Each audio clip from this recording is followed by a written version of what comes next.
Bapak Ibu pengurus MGBK SMP Kabupaten Malang, serta Bapak Ibu peserta live webinar Komunitas Belajar MGBK SMP Kabupaten Malang yang berbahagia. Bapak Ibu sekalian, puji syukur kehadirat Allah Subhanahu wa Ta'ala. Karena pada hari ini, Kamis 4 April 2024, kita sekalian masih diberi sehat dan sempat untuk dapat mengikuti kegiatan live webinar Komunitas Belajar MGBK SMP Kabupaten Malang, dan sholawat serta salam selalu tercurahkan kepada Nabi besar Muhammad Sallallahu Alaihi Wasallam yang selalu kita harapkan syafaatnya di akhirat nanti. Bapak Ibu yang berbahagia, perkenalkan saya Pinarti yang akan memandu acara pada pagi hari ini dari awal hingga akhir. Untuk mempersingkat waktu, saya akan segera membacakan susunan acara pada kegiatan hari ini. Acara pertama, pembukaan, dilanjutkan dengan menyanyikan lagu Indonesia Raya. Selanjutnya doa, kemudian materi inti, kemudian sambutan dari Bapak Pembina, yang kemudian dilanjutkan materi inti yaitu diseminasi pendekar jurus 7 dan implementasi disiplin positif, kemudian diakhiri dengan penutup. Pakai HP. Pakai itu bisa. Untuk memperlancar atau untuk membuka kegiatan pada pagi hari ini, marilah kita buka bersama dengan bacaan basmalah. Bismillahirrahmanirrahim. Melanjutkan acara selanjutnya, yaitu menyanyikan lagu Indonesia Raya. Sebagai ungkapan rasa cinta kita dan rasa patriotisme kita terhadap bangsa dan negara. Dengan duduk, siap, dan khidmat, mari kita simak lagu kebangsaan Indonesia Raya.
Robert Titan, ayo cepat.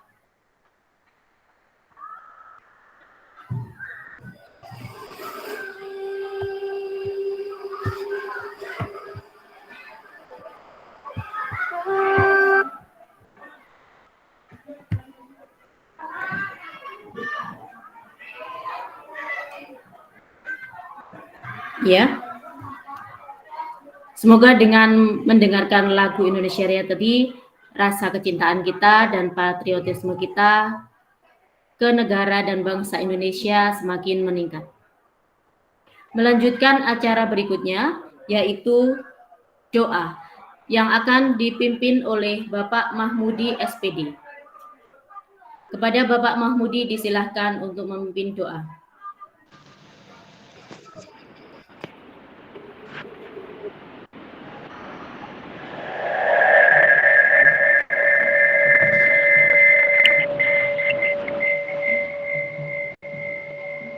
Assalamualaikum warahmatullahi wabarakatuh. Waalaikumsalam warahmatullahi wabarakatuh.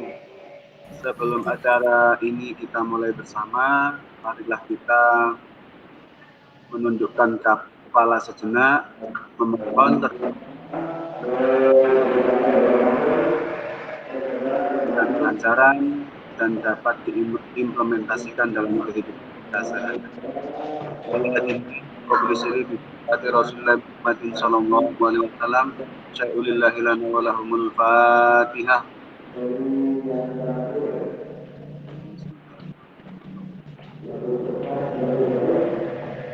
Iyyaka na'budu wa iyyaka nasta'in ihdinas siratal mustaqim siratal ladzina an'amta 'alaihim.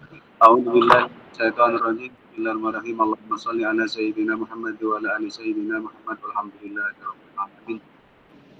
Hamdan syakirin, hamdan na'imin, hamdan yuafi ni'amahu wa yukafi'u masidah. Ya Rabbana lakal hamd kama yanbaghi li jalali wajhika wa 'azimi sultanik. Allahumma shalli wa sallim ala sayyidina Muhammadin sallallahu alaihi wasallam min jamil ahwali wal afat wa takfilana min jamil afat al-faqr. Nabi ya Allah balmi salat sujud tahmilana wa tahmidana wa tadurru'ana wa da'watina. Allahumma ja'alna minas solihin, Allahumma ja'alna minal muttaqin. Rabbana ighfirlana wa liwalidina warhamhuma kama rabbayana shaghira wa li azwajina wa auladina wa dhurriyyatina wa li jami'il muslimin wal muslimat wal mu'minin wal mu'minat al ahya'i minhum wal amwat. Rabbana atina hasanah wa fil akhirati hasanah wa qina adzabannar. Sallallahu Sayyidina Muhammadin wa ala alihi wa sahbihi wa baraka wa salam walhamdulillahi rabbil alamin. Al-Fatihah.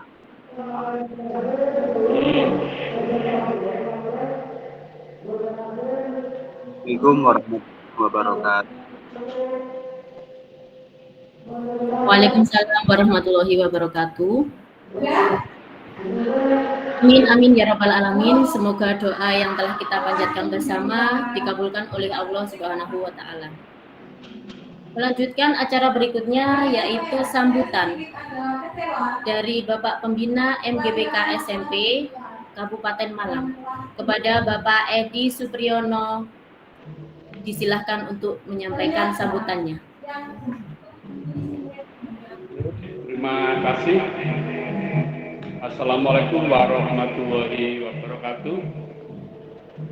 Waalaikumsalam warahmatullahi wabarakatuh. Waalaikumsalam warahmatullahi wabarakatuh. Terima kasih Pak Eko selaku Ketua dan semua pengurus MGBK Kabupaten Malang yang alhamdulillah pada kesempatan ini kita bisa melakukan MGBK secara online, secara Zoom meeting karena puasa ya. Saya membayangkan kalau MGBK kali ini itu kita lakukan tatap muka misalkan, umpamanya tempatnya di Kepanjen. Saya mikir waduh yang Ampel Gading, ya, yang Tirtoyudo, yang Kasembon, yang Ngantang, puasa-puasa perjalanan jauh ya. Makanya saya mengapresiasi dan mengucapkan terima kasih sekali pada pengurus yang akhirnya MGBK di bulan April ini kita laksanakan secara Zoom meeting. Bapak Ibu Konselor yang saya hormati, pada patut kiranya kita bersyukur pada hari ini masih diberi kesempatan, masih diberi kesehatan, dan tentunya semangat ya. Ada beberapa angan-angan di benak saya ini menyampaikan sesuatu ke konselor yang sangat saya cintai, tapi saya pikir-pikir kok ini di ujung kita masuk di bulan Ramadan yang sebentar lagi kita sudah libur. Saya khawatir itu lupa. Jangan lupa ya, saya sampaikan saat ini baru kegangan prei, kegangan rioyo wis, jangan lupa. Insya Allah nanti akan saya sampaikan di MGBK berikutnya. Kalau sudah efektif kita masuk sekolah lagi ya. Intinya Bapak Ibu konselor yang saya hormati, kita di sekolah ini menjadi istilahnya menjadi seorang kiper. Menjadi seorang kiper yang tentunya berupaya menjaga ya, agar gawang kita itu jangan kebobolan. Itu salah satu tugas kita. Artinya apa? Kita menjaga anak-anak di sekolah di mana kita diberi tugas dengan sebaik mungkin, sehingga kita bisa menjaga kondusivitas suasana klien kita. Ya, suasana klien kita jangan sampai ya ada anak, ada klien kita yang akhirnya malas bersekolah, ya, sekolah sabenai dhewe, bahkan mungkin sampai bolos ya. Lah ini tugas kita untuk membantu ya, untuk menjaga anak-anak, di mana anak-anak ini menjadi tanggung jawab kita di antaranya. Nah, kita sebagai seorang konselor hendaknya bisa menempatkan diri, bisa membaca segala sesuatu yang ada di sekolah kita masing-masing, sehingga nantinya anak-anak kita tadi, kalau saya ibaratkan, kita menjaga gawang ya, jangan sampai kebobolan lah, jangan sampai terjadi hal-hal yang seperti itu. Lebih-lebih yang rawan itu di zaman sekarang anak-anak kelas 9 ya, anak-anak itu tinggal sedikit waktunya, tapi kadang-kadang malah tidak memperhatikan sekolahnya. Semangat. Ya, saya lanjut ya. Lebih-lebih anak-anak itu merasa materi sudah habis. Ini banyak kan? Banyak sekali. Nggak banyak aja. Banyak sekali. Sehingga anak ini merasa sudah selesai ya, padahal masih ada tugas-tugas yang harus diselesaikan. Assalamualaikum. Maka dari itu khususnya konselor yang mengampu siswa, mengampu klien di kelas 9. Nah, termasuk di SMP 1 Bantul ini menjadi tugasnya Bu Ari ya, terutama Bu Ari yang tentunya dibantu oleh Bu Wida yang juga sama-sama konselor ya. Tapi penitik beratan itu di konselor kelas 9. Saya kira itu Bapak Ibu konselor, saya mengucapkan selamat berpuasa dan selamat menikmati hari-hari di sekitar Hari Raya Idul Fitri ya. Meskipun mungkin nanti kita tidak perlu melaksanakan halal bihalal. Apa iya begitu Pak Eko? Ada halal bihalal apa tidak? Bisa. Moga bisa Pak, kita agendakan. Monggo nanti dikemas halal bihalal itu bersamaan dengan MGBK. Ya, jadi satu satu kegiatan bisa kita jalani bersama dua agenda. Satu MGBK, satunya halal bihalal ya. Halal bihalal itu kalau memang kita nggak ketemu secara fisik dan bersalaman itu memang kurang afdol. Begitu ya Pak Eko ya. Afdolnya memang harus ketemu. Monggo disiapkan, direncanakan barangkali MGBK yang akan datang MGBK khusus. Artinya materi mungkin sedikit, tapi waktu itu banyak pada halal bihalalnya. Ngaten nggih Bapak Ibu konselor di seluruh Kabupaten Malang. Ini yang ikut Zoom meeting berapa? 61 orang ya? Iya benar. Iya Pak. Si buatnya nyiap Norioyo Be. Dan yang dari kota. Bingkisan yang barangkali sudah Bapak Ibu terima di masing-masing sekolah. Ini sebagai rasa syukur kita ya, ada suatu rezeki yang bisa kita terima ya. Jarine wong Jawa mosok riyaya ngadeg meja karo jajane ya. Saya kira itu Bapak Ibu konselor, dan mohon maaf apabila ada kehilafan. Ngapunten, ini tadi saya baru ditelepon ya, harus bergeser ke tempat lain. Sekali lagi mohon maaf tidak bisa mengikuti sampai usai. Ngaten nggih Bapak Ibu konselor nggih, para pengurus, Pak Eko nggih, terima kasih dan ngapunten. Saya akhiri, wassalamualaikum warahmatullahi wabarakatuh. Waalaikumsalam. Waalaikumsalam warahmatullahi wabarakatuh. Terima kasih Pak Edi. Bapak Edi, terima kasih atas sambutan yang telah disampaikan. Semoga kami sebagai guru BK di sekolah selalu bersemangat untuk menyertai anak-anak dan perkembangan anak-anak. Mohon izin Bapak Edi, kita berfoto bersama dulu dengan Bapak Ibu peserta. Mungkin nanti setelah berfoto Bapak bisa melanjutkan kegiatan Bapak selanjutnya. Minta tolong Pak Eko atau Bu Anggi untuk memfotokan. Monggo Bapak Ibu kameranya dihidupkan semua nggih. Mohon izin untuk kamera. Silakan di-on-kan dulu Bapak Ibu.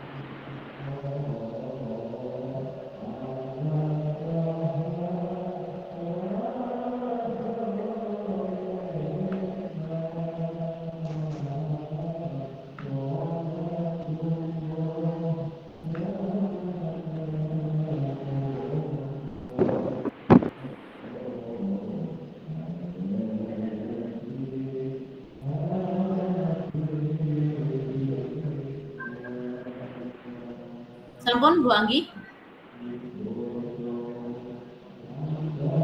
Saya hanya bisa di 40, tapi tidak bisa menggeser. Mungkin bisa dibantu Pak Eko yang di 40 halaman depan. Yang saya bisa. Mungkin bisa dibantu Pak Eko. Baik Ibu. Silakan posisikan yang paling senang, paling bahagia, paling cantik, paling ganteng semuanya Pak Ibu di hadapan kamera. Saya akan foto hitungan dari 3, 2, 1. Siap Pak Ibu ya. Pose pertama adalah pose bahagia. 3, 2, 1. Cekrik. Oke, tahan Bapak Ibu. Saya akan memfoto berikutnya. Siap. Foto berikutnya silakan. 3, 2, 1. Open kamera, senyum. Klik. Oke, terima kasih Bapak Ibu guru hebat. Saya kembalikan ke Bu Pipi. Terima kasih Pak Bu Anggi. Kepada Bapak Edi Supriyono, apabila ada kegiatan penting selanjutnya dapat disilahkan untuk meninggalkan room meeting. Terima kasih. Melanjutkan acara berikutnya, yaitu materi inti. Materi kali ini ada 2 yang akan langsung disampaikan oleh Ibu Fifty Imro'atur Rosyidah, SCMSI, dan Bapak Eko Yudi Susilo SPD dengan materinya yang bertopik implementasi disiplin positif. Untuk kegiatan materi inti ini akan dimoderatori oleh Ibu Manggiase Heri Febrian Sandi, S. Psikologi. Sebelum mulai atau sebelum diserahkan kepada Ibu Manggi, saya akan membacakan CV dari Ibu Manggiase. Ibu Manggiase dengan nama lengkap Manggiase Heri Febrian Sandi, SC, lahir di Malang pada 20 Februari 1986. Beliau berprofesi sebagai guru BK SMP Negeri 1 Wonosari, guru penggerak Angkatan 2, serta pengajar praktik CGP Angkatan 7 dan 10. Demikian CV dari Ibu Manggi sebagai moderator kegiatan inti pada pagi hari ini.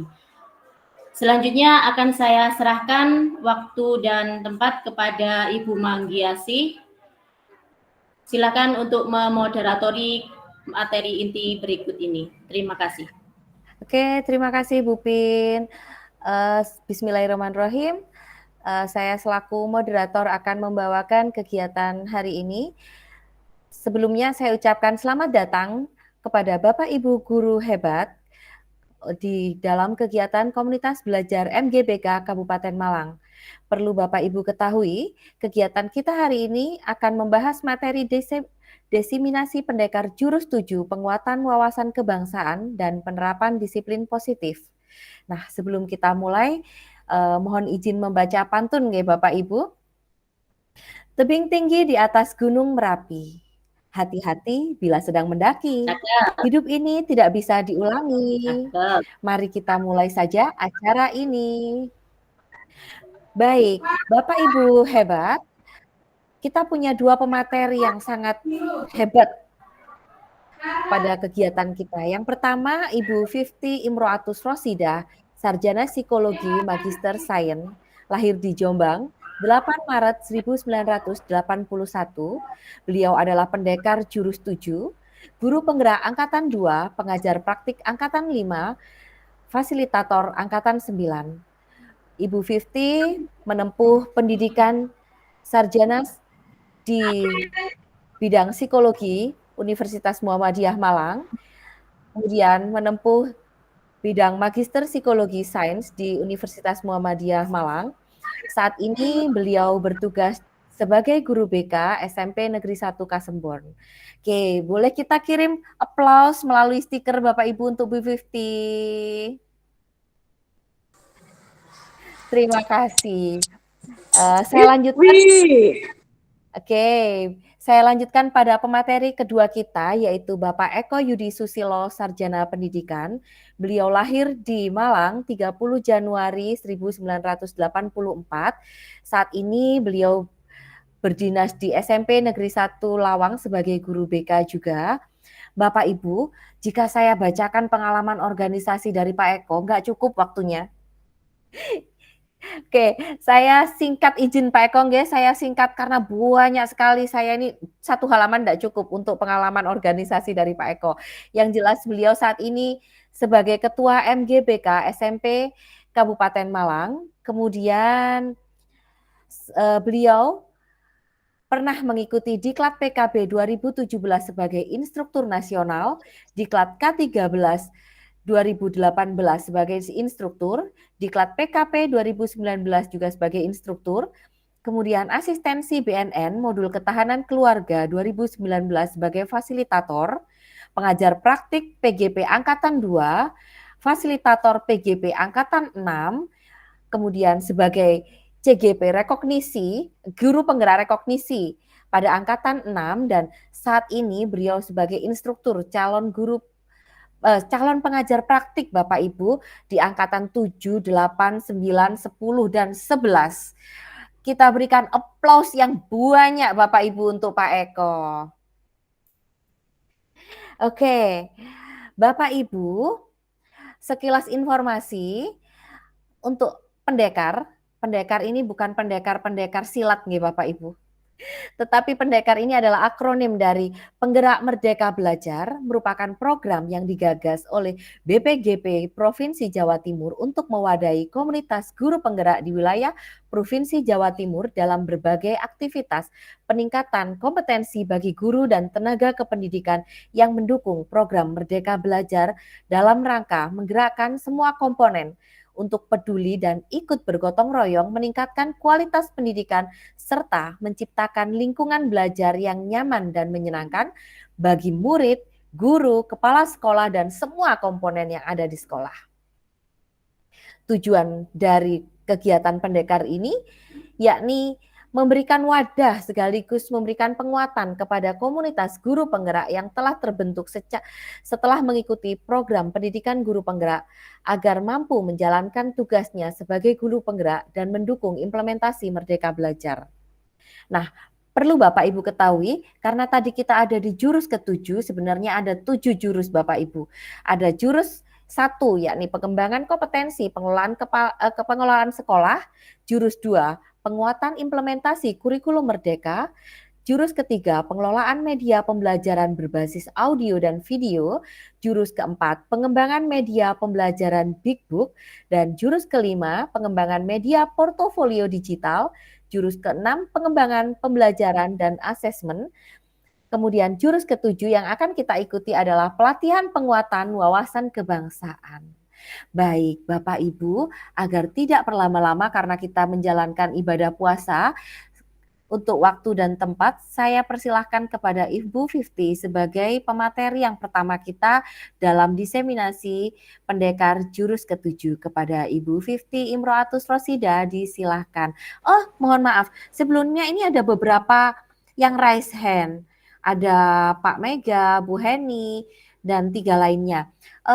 Kita nanti akan ada beberapa sesi nih Bapak Ibu dalam kegiatan ini. Yang pertama sesi yang akan disampaikan oleh pemateri terlebih dahulu, kemudian dilanjutkan pemateri yang kedua, nanti akan ada sesi tanya jawab. Mungkin nanti akan saya minta tolong Bu Pipin sebagai timekeeper setelah pemateri menyampaikan materi, ada waktu 10 atau sampai 15 menit kita melihat waktu untuk sesi tanya jawab. Oke, untuk berikutnya saya berikan waktu dan tempat kepada Ibu Imro'atus Fifty Imro'atus Rosida pada materi yang pertama. Kepada Ibu Fifty disilahkan. Terima kasih Bu Anggi, Ibu Manggiasi, Heri Permatasari. Siapa Ibu? Febrian Sandi, Bu. Febrian Jangan Sandi. Bahaya ini nanti. Ya, terima kasih Bu Anggi. Iya, Bapak Ibu, sebelum saya mulai diseminasinya, saya punya pantun. Kalau pembawa acaranya punya pantun, moderatornya punya pantun, saya juga punya pantun. Pagi hari memetik tomat. Memetiknya di kebun paman. Cakep. Saya ucapkan hormat untuk hadirin Bapak Ibu sekalian. Assalamualaikum warahmatullahi wabarakatuh. Waalaikumsalam warahmatullahi wabarakatuh.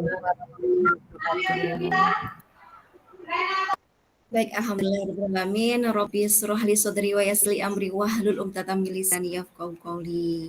Yang saya hormati Pak Edi Supriyono, Dr. Andes Edi Supriyono selaku pembina MGBK SMP Kabupaten Malang. Yang saya hormati Pak Eko Edi Susilo SPD selaku Ketua MGBK SMP Kabupaten Malang, Bapak Ibu pengurus yang tidak bisa saya sebutkan satu persatu, dan yang berbahagia yaitu Bapak Ibu anggota MGBK dan juga mungkin ada tamu dari luar yang saat ini sedang mengikuti kegiatan komunitas belajar MGBK SMK Kabupaten Malang. Alhamdulillah Setelah sekian lama kita rencanakan, alhamdulillah hari ini terlaksana juga, meskipun di bulan suci Ramadan kita tetap bisa melaksanakan kegiatan MGBK. Mohon izin Bapak Ibu, di sini selain menjadi pengurus, saya izin mendesiminasikan. Ada kemarin kami mengikuti kegiatan pendekar, yaitu penggerak Merdeka Belajar.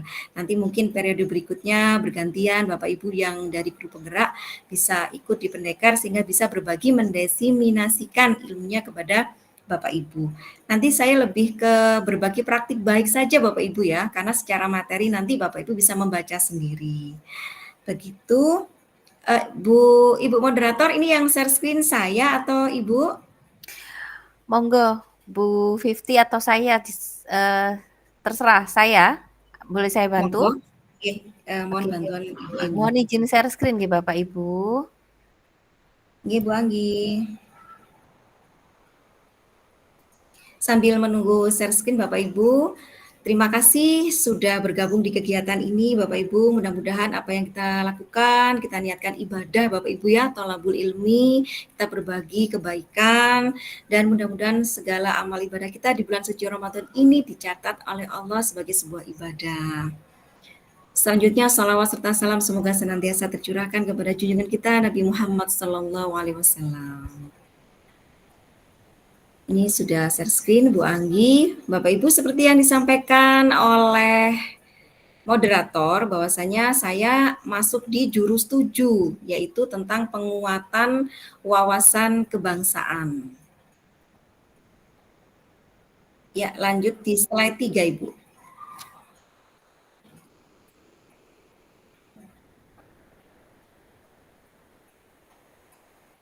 Bu Anggi, slide 3. Oke, sebentar Bu Fifty, belum bergeser ya? Itu slide 4 itu Bu. Lah ini ya, oke. Oke. Bu bisa ini enggak slideshow enggak Bu? Ini slideshow nggak muncul ya? Iya, enggak muncul. Mohon izin saya ganti dulu sebentar. Oke, Bapak Ibu sambil menunggu moderator menyiapkan. Jadi intinya dalam rangka menyiapkan Indonesia Emas di tahun 2045 Bapak Ibu. Sekitar 21 tahun lagi ya Bapak Ibu ya. Kita ini kan sebagai seorang pendidik ini mau tidak mau, bisa tidak bisa, itu mendapatkan tugas untuk menyiapkan generasi-generasi yang nantinya akan menjadikan Indonesia ini menjadi lebih baik. Bapak Ibu ya, tahun 2045. Kalau anak-anak yang kita kan di guru SMP ya, anak-anak yang saat ini itu usia mulai dari 13 hingga 15 tahun, berarti 21 tahun lagi mereka ada di sekitar usia 34 hingga 40 tahun. Nah, usia-usia itu adalah masuk usia produktif. Itu salah satu aset bangsa Indonesia, bahwasanya pada tahun 2045 itu 70%-nya adalah usia produktif Bapak Ibu. Sisanya 30%-nya itu usia yang tidak produktif. Nah, kita ini sebetulnya juga ladang pahala bagi kita Bapak Ibu dalam membentuk karakter mau dibawa kemana sih Indonesia tahun 2045 itu, salah satunya adalah ada di tangan dan pundak kita. Apa sih harapannya generasi emas di tahun 2045? Itu tidak hanya sekedar memiliki kecerdasan Bapak Ibu, tapi juga yang komprehensif, kecerdasannya, produktif, inovatif, damai dalam interaksi sosialnya, memiliki karakter. Makanya sekarang kita kan gencar-gencarnya kurikulum merdeka. Kurikulumnya mau dirubah lagi nih, gitu kan. Itu dalam rangka apa? Sebetulnya Kemdikbudristek itu dalam rangka menyiapkan ini Bapak Ibu.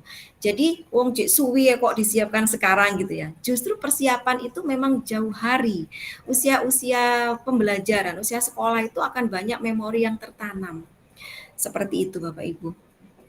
Generasi yang sehat, menyehatkan dalam interaksi alamnya, dan berperadaban unggul.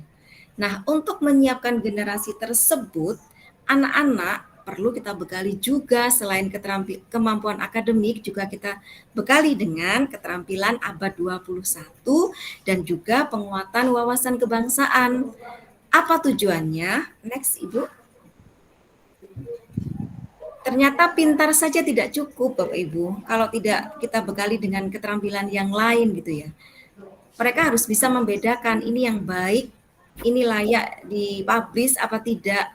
Oh, ini saya dibodohi atau saya dimanfaatkan atau memang saya diberi kesempatan. Nah, itu dengan bagaimana mereka berpikir secara kritis. 4C, critical thinking, bagaimana mereka mengkomunikasikan dengan cara yang baik, communication, collaboration, kerjasama, dan juga creativity. Saat ini sedang dibutuhkan. Kita saat ini ada di era 4.0, 4.0, yang beberapa generasi di antara kita agak kelagepen gitu ya, agak tertatih-tatih mengikuti. Kita mau tidak mau disuruh membuka mata untuk banyak belajar pada tahun 2020, Bapak Ibu. Dengan adanya COVID, itu mau tidak mau kita belajar Google Meet, kita kenal dengan Zoom, kita kenal dengan Google Classroom, dan aplikasi-aplikasi banyak yang sebetulnya sudah ada tetapi belum kita sentuh.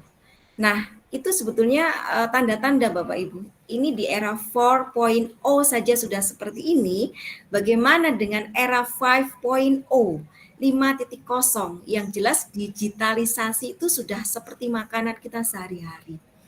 Bapak Ibu sekarang mau lebaran, kalau mau shopping daripada panas-panas capek, eman ibadahnya nanti waktunya tadarus, waktunya ini nanti saya berkurang, udah online aja. Seperti itu adalah salah satu dari generasi era Bapak Ibu ya, yang memang sudah kita alami seperti ini.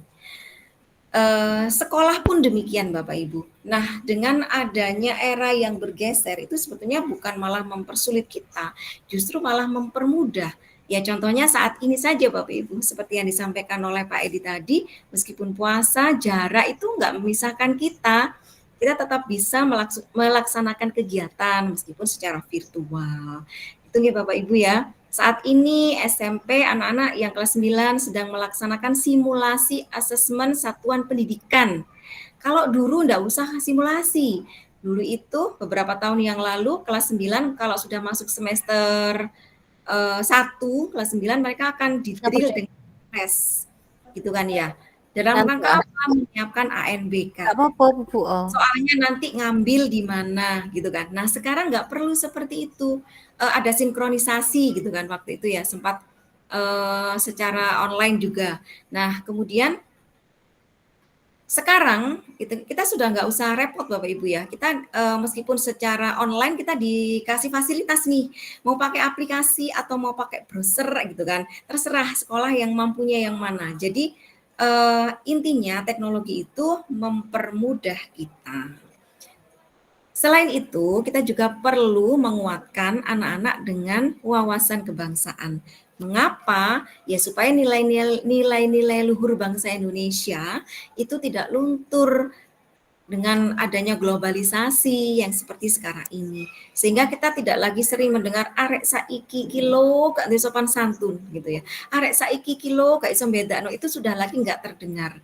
Ya minimal paling tidak mengurangi kalimat itu. Siapa yang akan memberikan karakter, menanamkan karakter kalau bukan kita Bapak Ibu? Karena sebetulnya keluarga ya, tapi kan kita tidak tahu dengan kondisi keluarga yang ada di rumah anak-anak. Taruhlah misalnya di sekolah Bapak Ibu ada 700 siswa, itu pasti akan ada sekitar 700 keluarga dengan pola yang berbeda. Tetapi ketika di sekolahan kita bisa membentuk, oh ini loh penanaman karakter profil pelajar Pancasila yang kita budayakan. Ya memang sebuah perjuangan Bapak Ibu ya, namanya menanamkan karakter itu ya nggak bisa sekarang diprogramkan terus minggu depan jadi, itu enggak. Kadang hasil itu kita nggak bisa menikmati memang. Mungkin nanti ketika mereka sudah SMA atau mungkin ketika mereka jadi orang, itu hasilnya yang bisa kita petik. Saat ini kita berperan untuk menanamkan Bapak Ibu. Jadi kalau panjenengan berharap langsung dapat hasil ya nanti ini ya belum saatnya gitu ya. Nah penanaman itu kan lebih pada menanam itu ya menanam merawat gitu ya Bapak Ibu ya, butuh kesabaran. Itu Bapak Ibu. Jadi kita guru BK mudah-mudahan selalu diberi kesabaran Bapak Ibu ya oleh Allah Subhanahu wa taala. Karena biasanya ini bagian dilempar-lempar itu serahkan ke guru BK-nya gitu kan. Mudah-mudahan Bapak Ibu dengan kita mengelola anak-anak yang luar biasa, baik itu luar biasa yang dia memiliki potensi yang up maupun dia memiliki potensi yang khusus di bawah gitu, menjadi keberkahan ladang pahala bagi kita. Doa-doa tulus dari anak-anak, orang tua itu ikhlas Bapak Ibu. Beda dengan ketika seseorang kita kasih nih, biasanya kayak gini nih kan malam-malam orang ngasih gitu ya.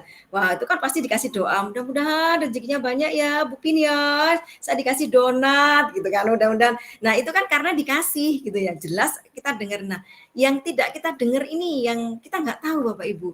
Misalnya nih kelas 9, ini kan biasanya nih agak ada masalah ya. Entah 1 atau 2 sudah tinggal sedikit, mau keluar, mau mondok atau mau apalah gitu. Nah, monggo kita bantu mereka Bapak Ibu supaya mereka tetap bisa menyelesaikan minimal di jenjang SMP. Oke, saya kembali ke sini Bapak Ibu. Untuk penguatan wawasan kebangsaan, ini materinya ada 1, 2, 3, 4, 5, 6. Tapi saya kali ini akan fokus di materi yang pertama Bapak Ibu. Nanti akan saya share saja nggih dengan Anda ini. Harmoni sosial. Next Ibu. Nah, dalam rangka apa saya mengambil harmoni sosial? Dalam rangka ya kita ini kan anak buahnya dari kementerian Bapak Ibu ya. Pak Menteri, Mas Menteri itu berkomitmen ingin menghapus 3 dosa besar di dunia pendidikan. Yang pertama kekerasan seksual, perundungan, dan intoleransi. Gitu kan. Nah kita artinya kita juga harus menyambut nih niat baik dari beliau. Itu. Next. Kita hubungkan antara penghapusan 3 dosa besar di dunia pendidikan dengan harmoni sosial. Nah, konsep harmonisasi sosial itu dapat dimaknai sebagai sebuah keadaan masyarakat yang anggotanya itu saling berhubungan dengan baik dan saling menghargai satu sama lain, sejalan dan serasi dengan tujuan masyarakat. Prinsipnya itu tetap mengedepankan kesetaraan Bapak Ibu, tidak ada diskriminasi, gitu kan, sama, saling pengertian, adanya toleransi yang tinggi, mengutamakan kerjasama, menjunjung tinggi keterbukaan, penghargaan kepada orang yang berprestasi, bukan karena prestis. Prestisnya bukan karena keturunan atau sara. Next. Bu Anggi, dan penerapan prinsip harmoni sosial ini memperhatikan aturan yang proporsional, jalinan hubungan antar bagian yang menyeluruh, menghormati adanya perbedaan, adil, benar, melandasi dengan cinta dan kasih sayang, serta membangun kolaborasi dalam setiap komunitas. Nah, ini Bapak Ibu, untuk materi ini saya ambil intinya saja Bapak Ibu ya.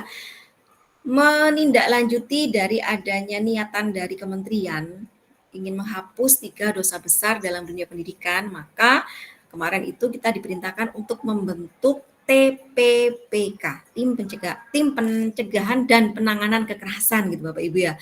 Disuruh membentuk tim, ada kriterianya, jumlahnya berapa, harus diunggah di Dapodik gitu kan, dan lain sebagainya. Nah, itu dalam rangka apa ya? Dalam rangka ini Bapak Ibu untuk mencegah adanya kekerasan. Sebetulnya apa sih perbedaan kekerasan dengan perundungan Bapak Ibu? Nah, bedanya kalau kekerasan itu agresivitasnya menyeluruh. Sedangkan kalau perundungan atau bullying ini ada 3 poin. Adanya beda kekuatan Bapak Ibu. Kalau sama-sama kuat antara satu orang atau kelompok dengan kelompok yang lainnya, ini bukan bullying tapi kekerasan. Tetapi kalau satu kuat, satu lemah itu bullying. Dilakukan dengan sengaja dan adanya pengulangan.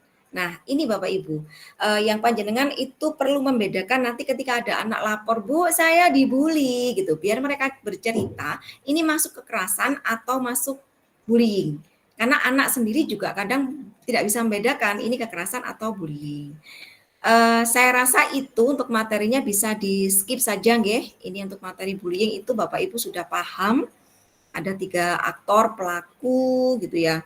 Ada korban dan juga ada bystander atau pengamat. Next, Bu Anggi. Oke, next lagi. Ini nanti bisa saya share saja biar bisa dibaca sendiri Bapak Ibu. Kita langsung ke wawasan kebangsaannya saja.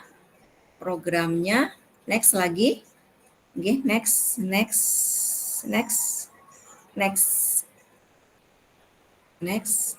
Nah, ini. Nah, program wawasan kebangsaan Bapak Ibu, ini saya berbagi praktik baik nggih. Program wawasan kebangsaan di sekolah yang saya lakukan itu ada 2. Yang pertama saya beri nama Wasbang Sijaran, wawasan kebangsaan yang terintegrasi ke dalam pembelajaran. Nah, kemarin kami sudah mendesiminasikan ke Bapak Ibu guru di sekolah kami. Dan di sini kami titip kepada Bapak Ibu, tolong diintegrasikan ke pembelajaran yang Bapak Ibu ampu. Biasanya guru BK itu ada yang diberi jam di kelas. Biasanya ada yang diberi tugas tambahan juga mengajar mata pelajaran lain. Gitu nggih. Monggo panjenengan sisipkan materi wawasan kebangsaan ini ke dalam pembelajaran yang Bapak Ibu ampu. Yang kedua yaitu saya beri istilah kampanye Bank Pasar, yaitu mengkampanyekan dengan bangga dengan produk bangsa sendiri. Kebetulan 2 program ini saat ini sedang kami laksanakan di Paislov Ramadan Bapak Ibu. Baik itu anak-anak yang Islam maupun non-Islam itu kami beri materi ini. Kalau yang Islam untuk Wasbang Sijaran yang harmonis sosial itu kita beri ayat-ayat Al-Quran, adanya larangan terhadap bullying. Kita beri juga hadis Nabi, bagaimana kita harus memberikan empati kepada sesama muslim. Kita ibaratkan sebagai sebuah badan gitu, yang satu sakit, yang lain juga ikut merasakan. Nah itu kita beri ayat-ayatnya. Kalau selama ini kan mungkin nggak boleh begini, nggak boleh begitu, hanya larangan gitu ya. Nah di Paislov Ramadan itu kita kemas dalam bentuk seperti itu. Nah untuk kampanye Bank Pasar itu kami kemas dalam bentuk gini Bapak Ibu di layanan klasikal layanan klasikal BK itu anak-anak kita suruh mengidentifikasi baju yang dipakai gitu ya. Produk yang dipakai itu merek mana gitu kan, termasuk HP yang gadget yang mereka miliki, laptop dan sebagainya. Nah, kemudian mereka kita suruh memprosentase nih kira-kira yang paling banyak barang yang mereka miliki ini produk mana gitu. Kemudian mereka kita arahkan untuk bangga terhadap produk bangsa sendiri. Ada bentuk lain juga, mereka membawa pakaian, kemudian disuruh mengenakan, kemudian difoto gitu ya, kemudian diposting. Anak-anak kan pinter nih membuat tweetbot atau membuat flyer gitu kan.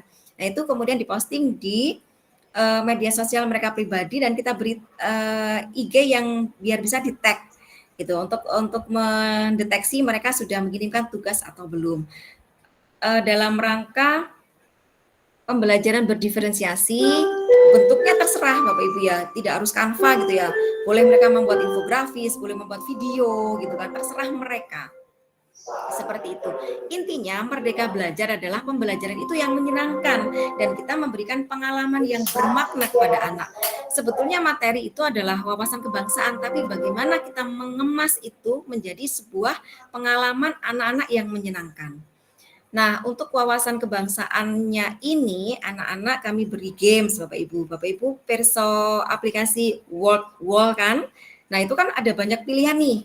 Gitu kan? Nah, itu kita kasih di situ mereka. Jadi pertanyaan pemantiknya itu saya buat di Wall. Mau bentuk TTS atau mau bentuk tebak gambar atau apa itu anak-anak di situ. Nah, itu untuk menstimulasi anak-anak agar ini nih kita sekarang lagi kerjakan gitu kan, lagi ngerjakan ini. Setelah itu kita ajak anak-anak brainstorming untuk tadi kalian ngerjakan apa, itu untuk apa, itu apa. Nah, kita arahkan seperti itu. Kemudian bisa next Ibu.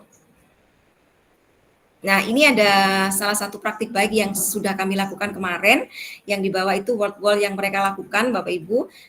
Setelah itu untuk melatih 4C-nya anak-anak gitu ya, bagaimana mereka berkolaborasi, bagaimana mereka berkomunikasi dengan yang lain, bagaimana mereka kritis, itu kita beri puzzle.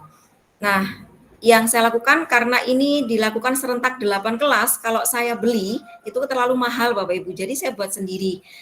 Kami bekerja sama dengan tim project gitu kan, kita siapkan, kita cari gambar-gambar tentang bullying, kemudian di print di kertas agak tebal itu yang kertas cover, kemudian dibentuk seperti puzzle. Nah, untuk meningkatkan tingkat kesulitan itu Bapak Ibu bisa gini. Jadi ada bagian potongan pastel itu yang di-mix ke kelompok yang lain. Sehingga mereka itu akan butuh orang lain gitu loh.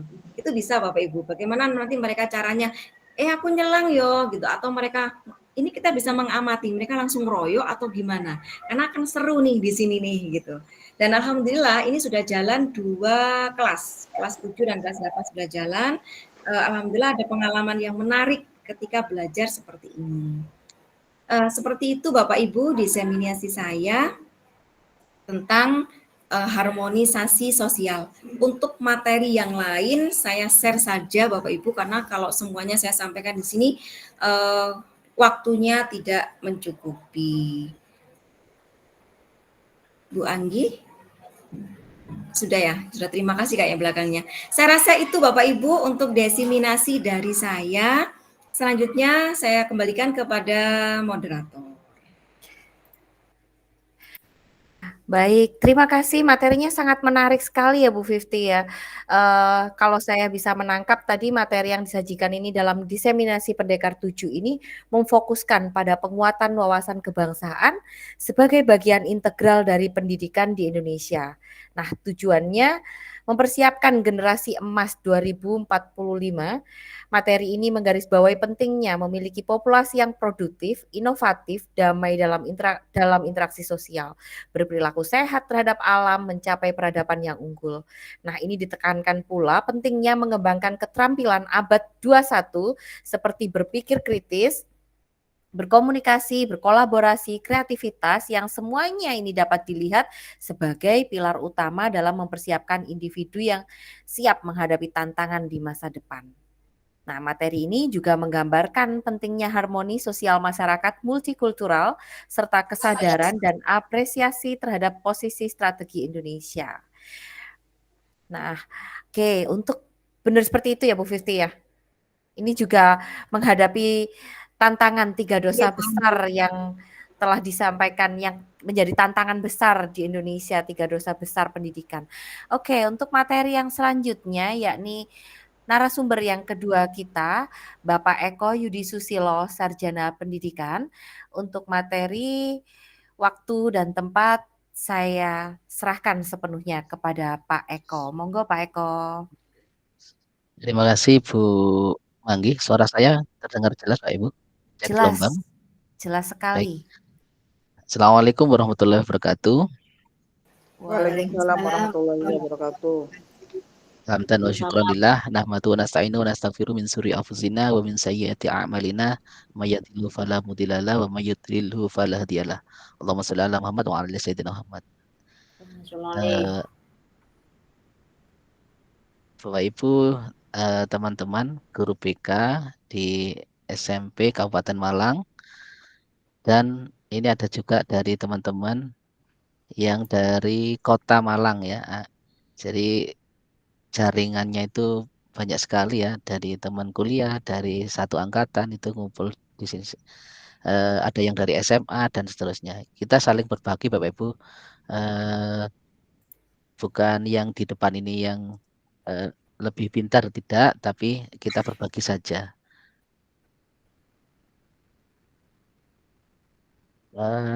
Bersyukur dengan mengucap alhamdulillah kita masih diberi kesempatan untuk bertatap muka. Nah, bersolawat dengan mengucap Allahumma sholli ala Muhammad wa ala sayyidina Muhammad. Bapak Ibu guru hebat, guru BK dalam hal membersamai Bapak anak-anak di sekolah, kita butuh beberapa hal ya, termasuk update informasi, update atau merecall lagi materi ya zaman dulu, kita ingat-ingat lagi, kita buka di dalam forum-forum diskusi. Kombel adalah salah satu wadah yang bisa digunakan untuk kegiatan berbagi informasi Bapak Ibu. Selain ada kegiatan FGBK juga ada kegiatan Kombel. Mari kita sharing bersama-sama. Bapak Ibu jangan ngantuk ya. Meskipun puasa, kita tetap semangat. Kita buat asosiasi bahwa kita masih punya energi ketika kita pagi hari kita buat kopi, kopinya itu kita minum, terus kemudian membuat energi kita lebih bertambah ya, tidak ngantuk dan bersiap. Jadi mindfulness kita hari ini silakan yang mau ini Bapak Ibu bisa off cam kalau ada kesulitan.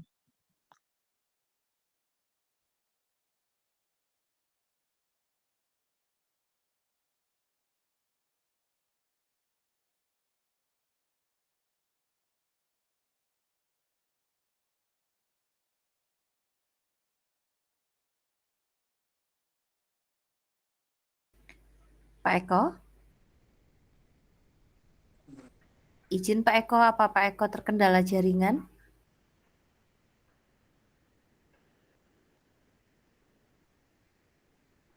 Pak Eko?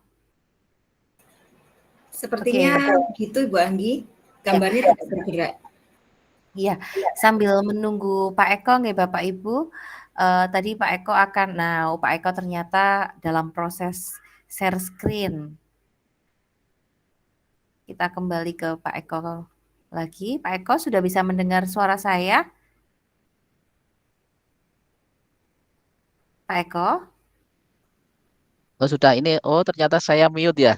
Ngomong lama ternyata mute. Oke, Saya tidak sambil apa-apa Kak, kamera. monggo.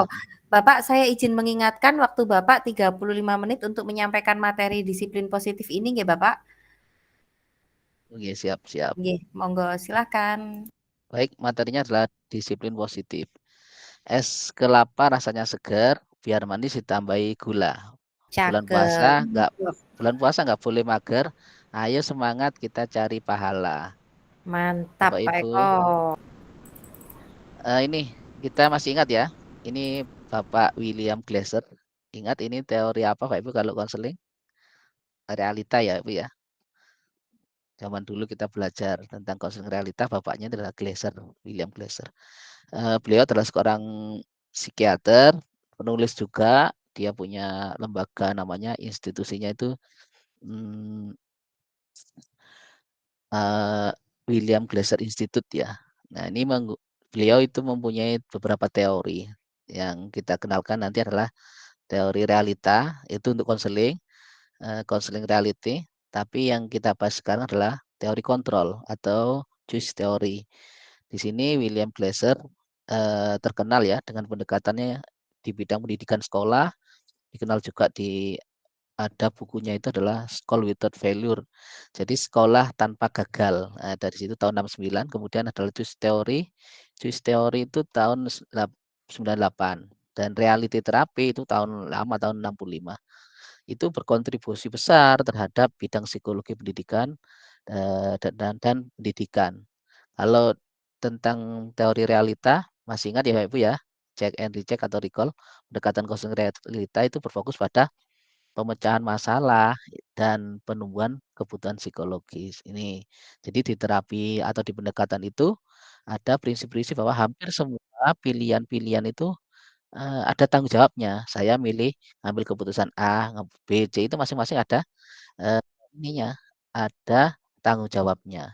Sehingga kita bisa membantu konseli atau klien untuk mengidentifikasi perilaku yang tidak memenuhi kebutuhan mana, yang memenuhi kebutuhan mana untuk menyelesaikan permasalahannya. Ini Bapak Ibu untuk reality terapinya. Kalau choice theory Bapak Ibu kita kenalkan ada 4 nanti ya ini. Pak, yang pertama Anda tidak bisa mengontrol orang lain. Hanya Anda yang bisa mengontrol diri Anda. Ini teorinya yang pertama. Terus yang kedua adalah semua perilaku itu ada tujuannya. Yang ketiga, model berpikir menang-menang kalau di choice theory ini. Win-win solution. Kemudian kolaborasi, konsensus menciptakan pilihan-pilihan. Yang terakhir adalah realitas berdasarkan kebutuhan. Nanti kita membahas tentang teori kebutuhan juga. Karena teori William Glasser ini ada juga teori kebutuhan. Reality terapi dan choice theory ini menyumbang kontribusi ya yang sangat besar dalam bimbingan konseling, terutama bisa menawarkan kerangka berpikir, memperkuat kekuatan individu untuk menghadapi kesulitan-kesulitan individu mereka. Saya dulu senang Bapak Ibu. Konseling realita ini konseling yang paling enak dipakai, ya gitu ya. Dalam masa pendidikan maupun dalam pelaksanaan di sekolah. Karena ya realita gitu ya. Yang menekankan di situ pendekatannya adalah diterapkan dalam setting termasuk bisa di pendidikan, permasalahannya anak yang ringan, yang biasa ditemui oleh anak-anak di sekolah. Nah, itu bisa digunakan konseling realita. Jadi di situ menekankan adalah hubungan interpersonal dan komunikasi yang efektif. Ini meta materinya cuma ini nanti Bapak Ibu. Tapi kita bahas satu-satu ya, ada 6 nanti. Yang pertama disiplin positif, kemudian teori motivasi, nanti ada keyakinan kelas, ya ini langsung aplikasi implementasinya. Terus ada teori kebutuhan dasar manusia, kemudian restitusi dengan 5 posisi kontrol, dan restitusi segitiga. Mari kita belajar bersama-sama Bapak Ibu, nanti bisa sharing-sharing yang ada di lapangan di sekolah Bapak Ibu. Nah, ini adalah coba Bapak Ibu ketika Bapak Ibu punya teman. Teman itu katakanlah si A dan si B ini berteman. Terus si A atau saya A, terus teman saya B. Saya akan menggenggam kertas, saya masukkan di genggaman saya. Terus saya diberi tugas untuk mempertahankan genggaman saya yang ada kertasnya ini. Kemudian teman si B diberi tugas untuk bagaimana cara bisa merayu, mengancam, menghardik atau menyuap untuk membuka genggaman saya ini sehingga akan kebuka kertas yang saya genggam ini. Nah, maka apa yang terjadi Bapak Ibu?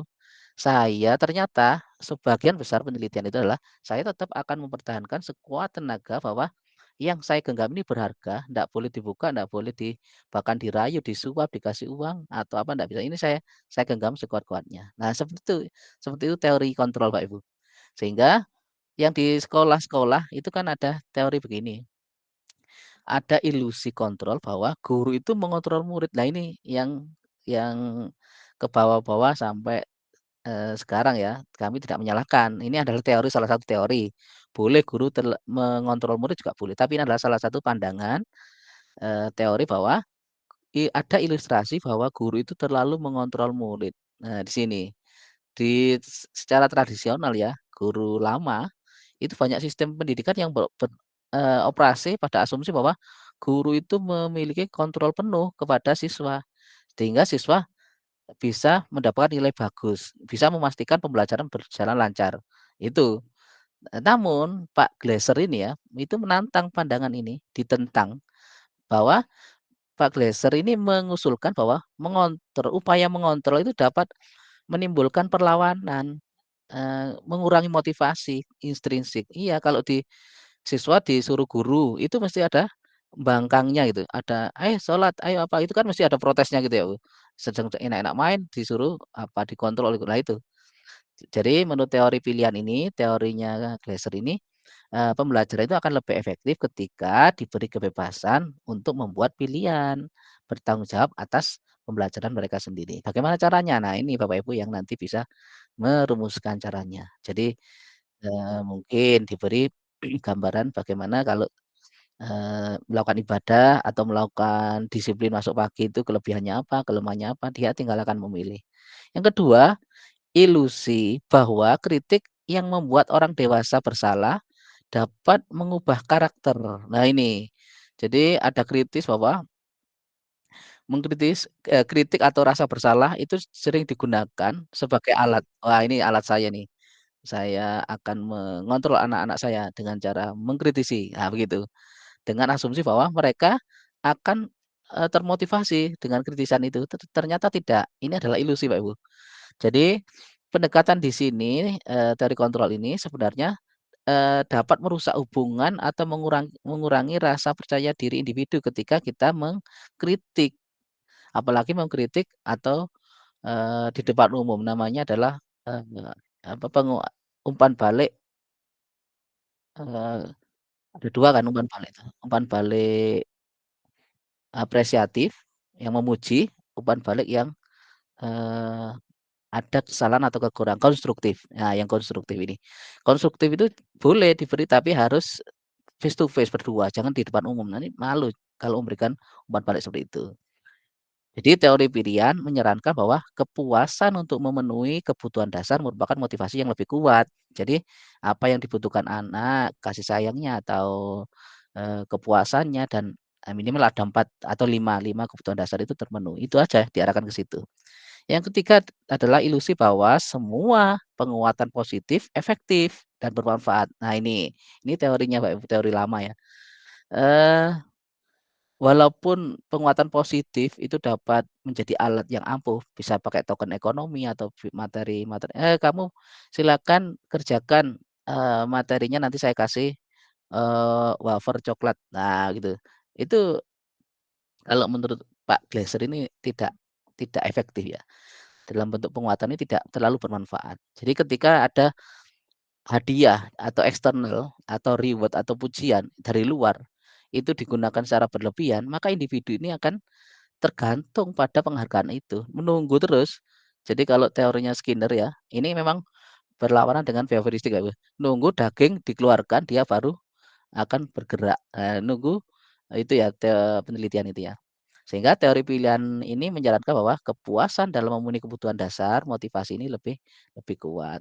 Terakhir adalah ilusi bahwa orang dewasa ini memiliki hak untuk memaksa, namanya apa? Patron, asal kata dari bahasa Spanyol, patron. Patron itu adalah berkuasa inferior, nah itu adalah ilusi Bapak Ibu. Enggak, banyak ya orang tua itu menggunakan hal-hal seperti ini. Saya itu guru mesti benar, murid harus taat kepada guru begitu. Itu yang digunakan orang-orang lama ya.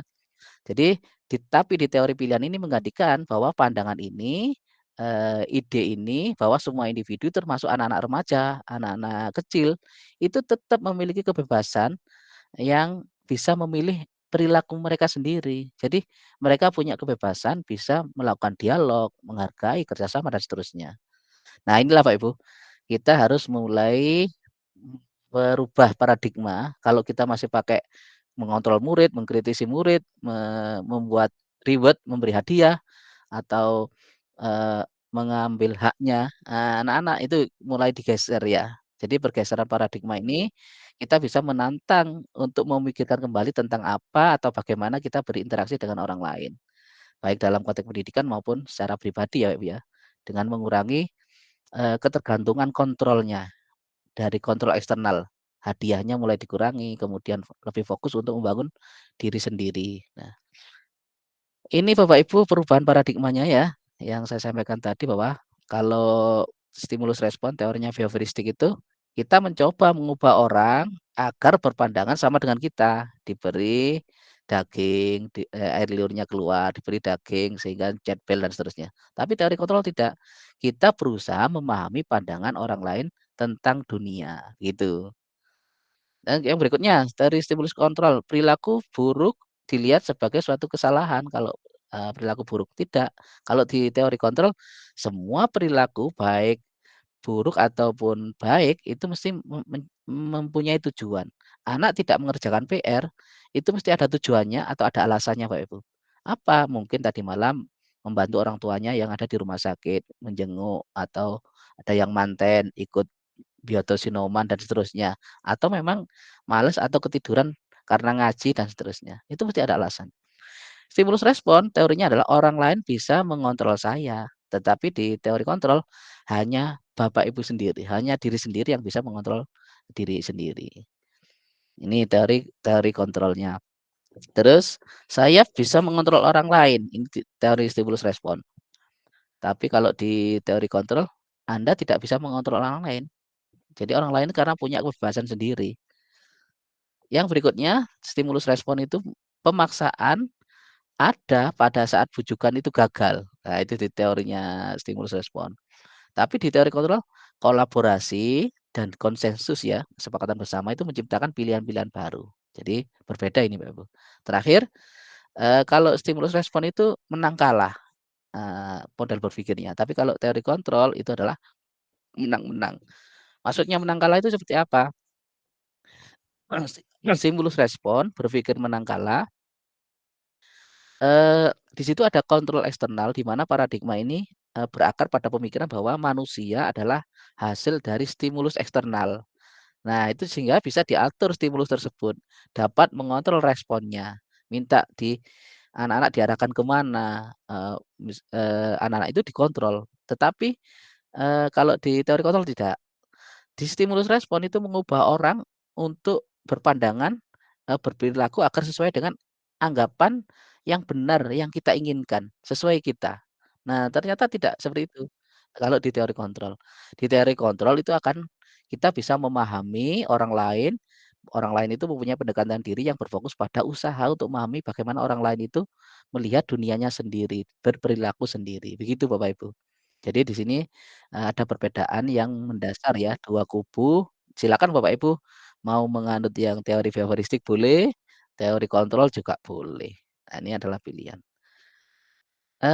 Berikutnya ada apa sih disiplin itu ya? Disiplin itu berasal dari kata disiplina, bahasa Latin Bapak Ibu. Artinya itu adalah belajar. Oh iya ta? Saya kira kok disiplin itu tegas, iya itu sudah berkembang Bapak Ibu.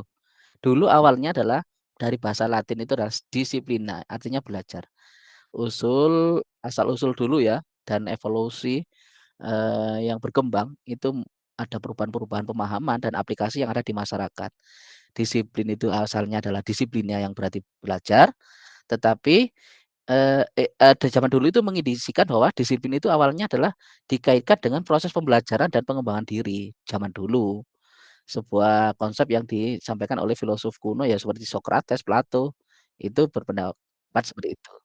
Nah, para murid-murid mereka itu menerapkan disiplin itu bukan mengikuti aturan atau tata tertib, tetapi menggali potensi atau belajar. Itu zaman dulu. Jadi disiplin adalah ya belajar, tapi bukan mengikuti aturan atau tertib bukan, tapi belajar untuk mencapai pemahaman atau tujuan yang lebih dalam, atau bernilai. Nah, itu awalnya.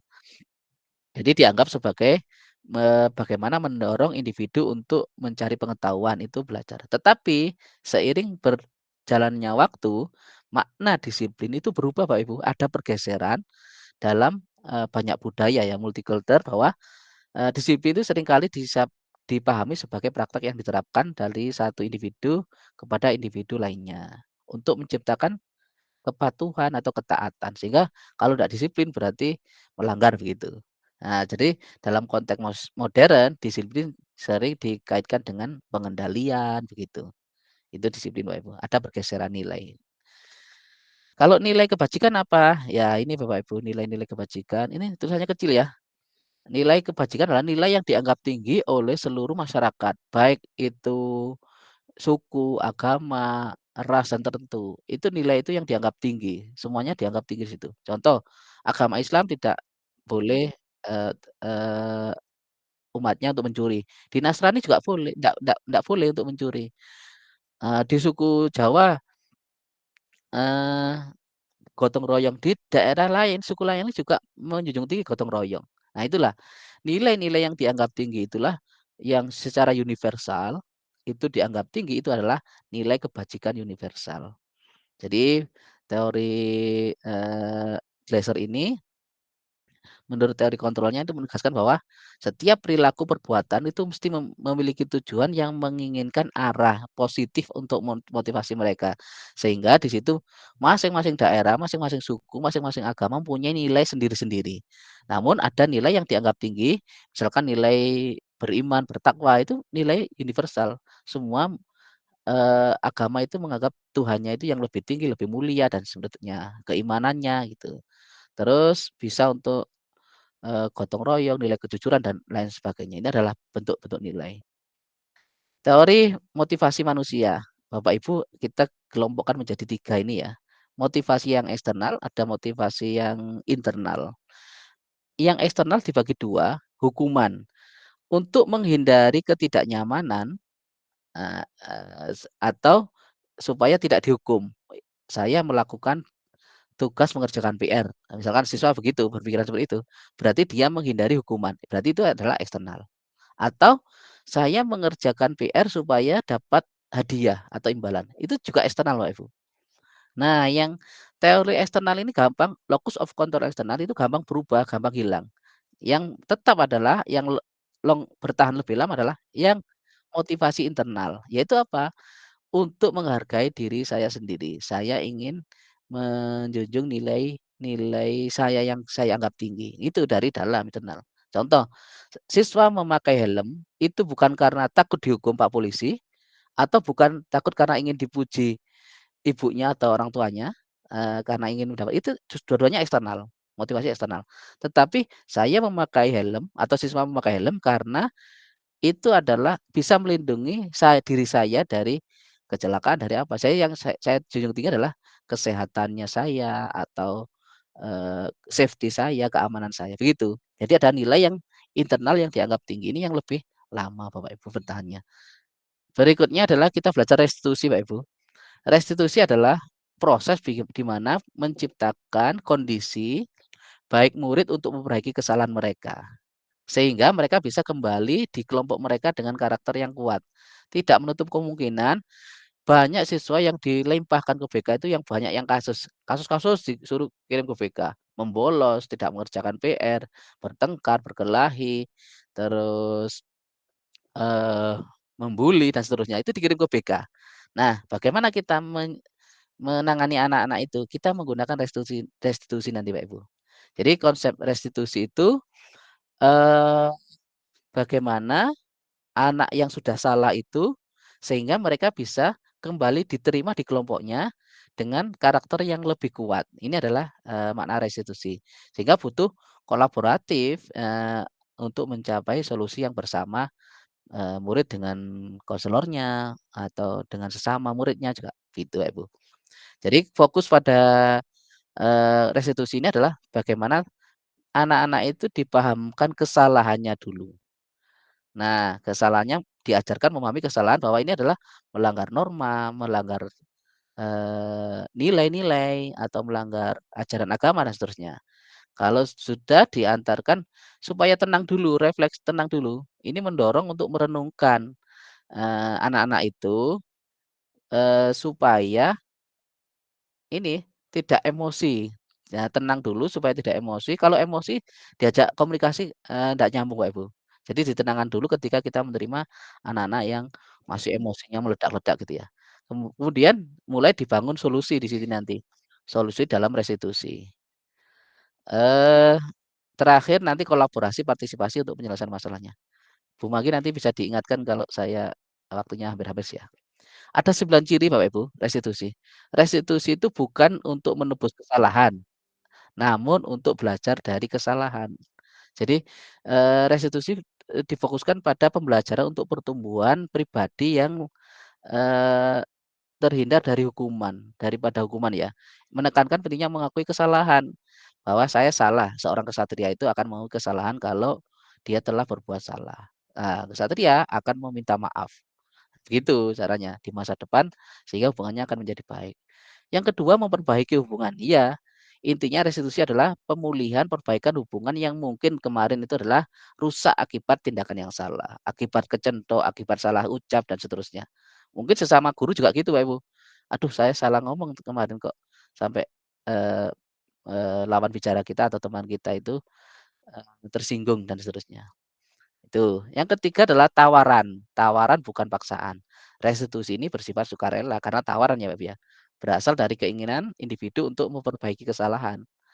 Ini menunjukkan pengakuan bahwa kesalahan atau keinginan untuk berbuat positif atau second chance kesempatan kedua itu ada di sini. Kemudian restitusi itu menuntun untuk melihat diri sendiri, ya, mendorong untuk introspeksi. Salahnya saya ini apa? Kemudian saya renungkan, kemudian motivasi di balik saya ini apa dan bagaimana saya ini bisa mempengaruhi orang lain untuk meminta maaf atau empati dan seterusnya.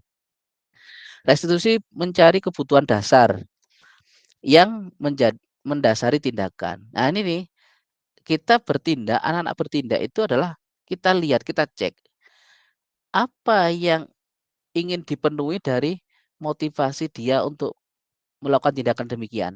Nah, ada kebutuhan mana yang belum terpenuhi di antara kebutuhan dasar manusia. Itu kita cek.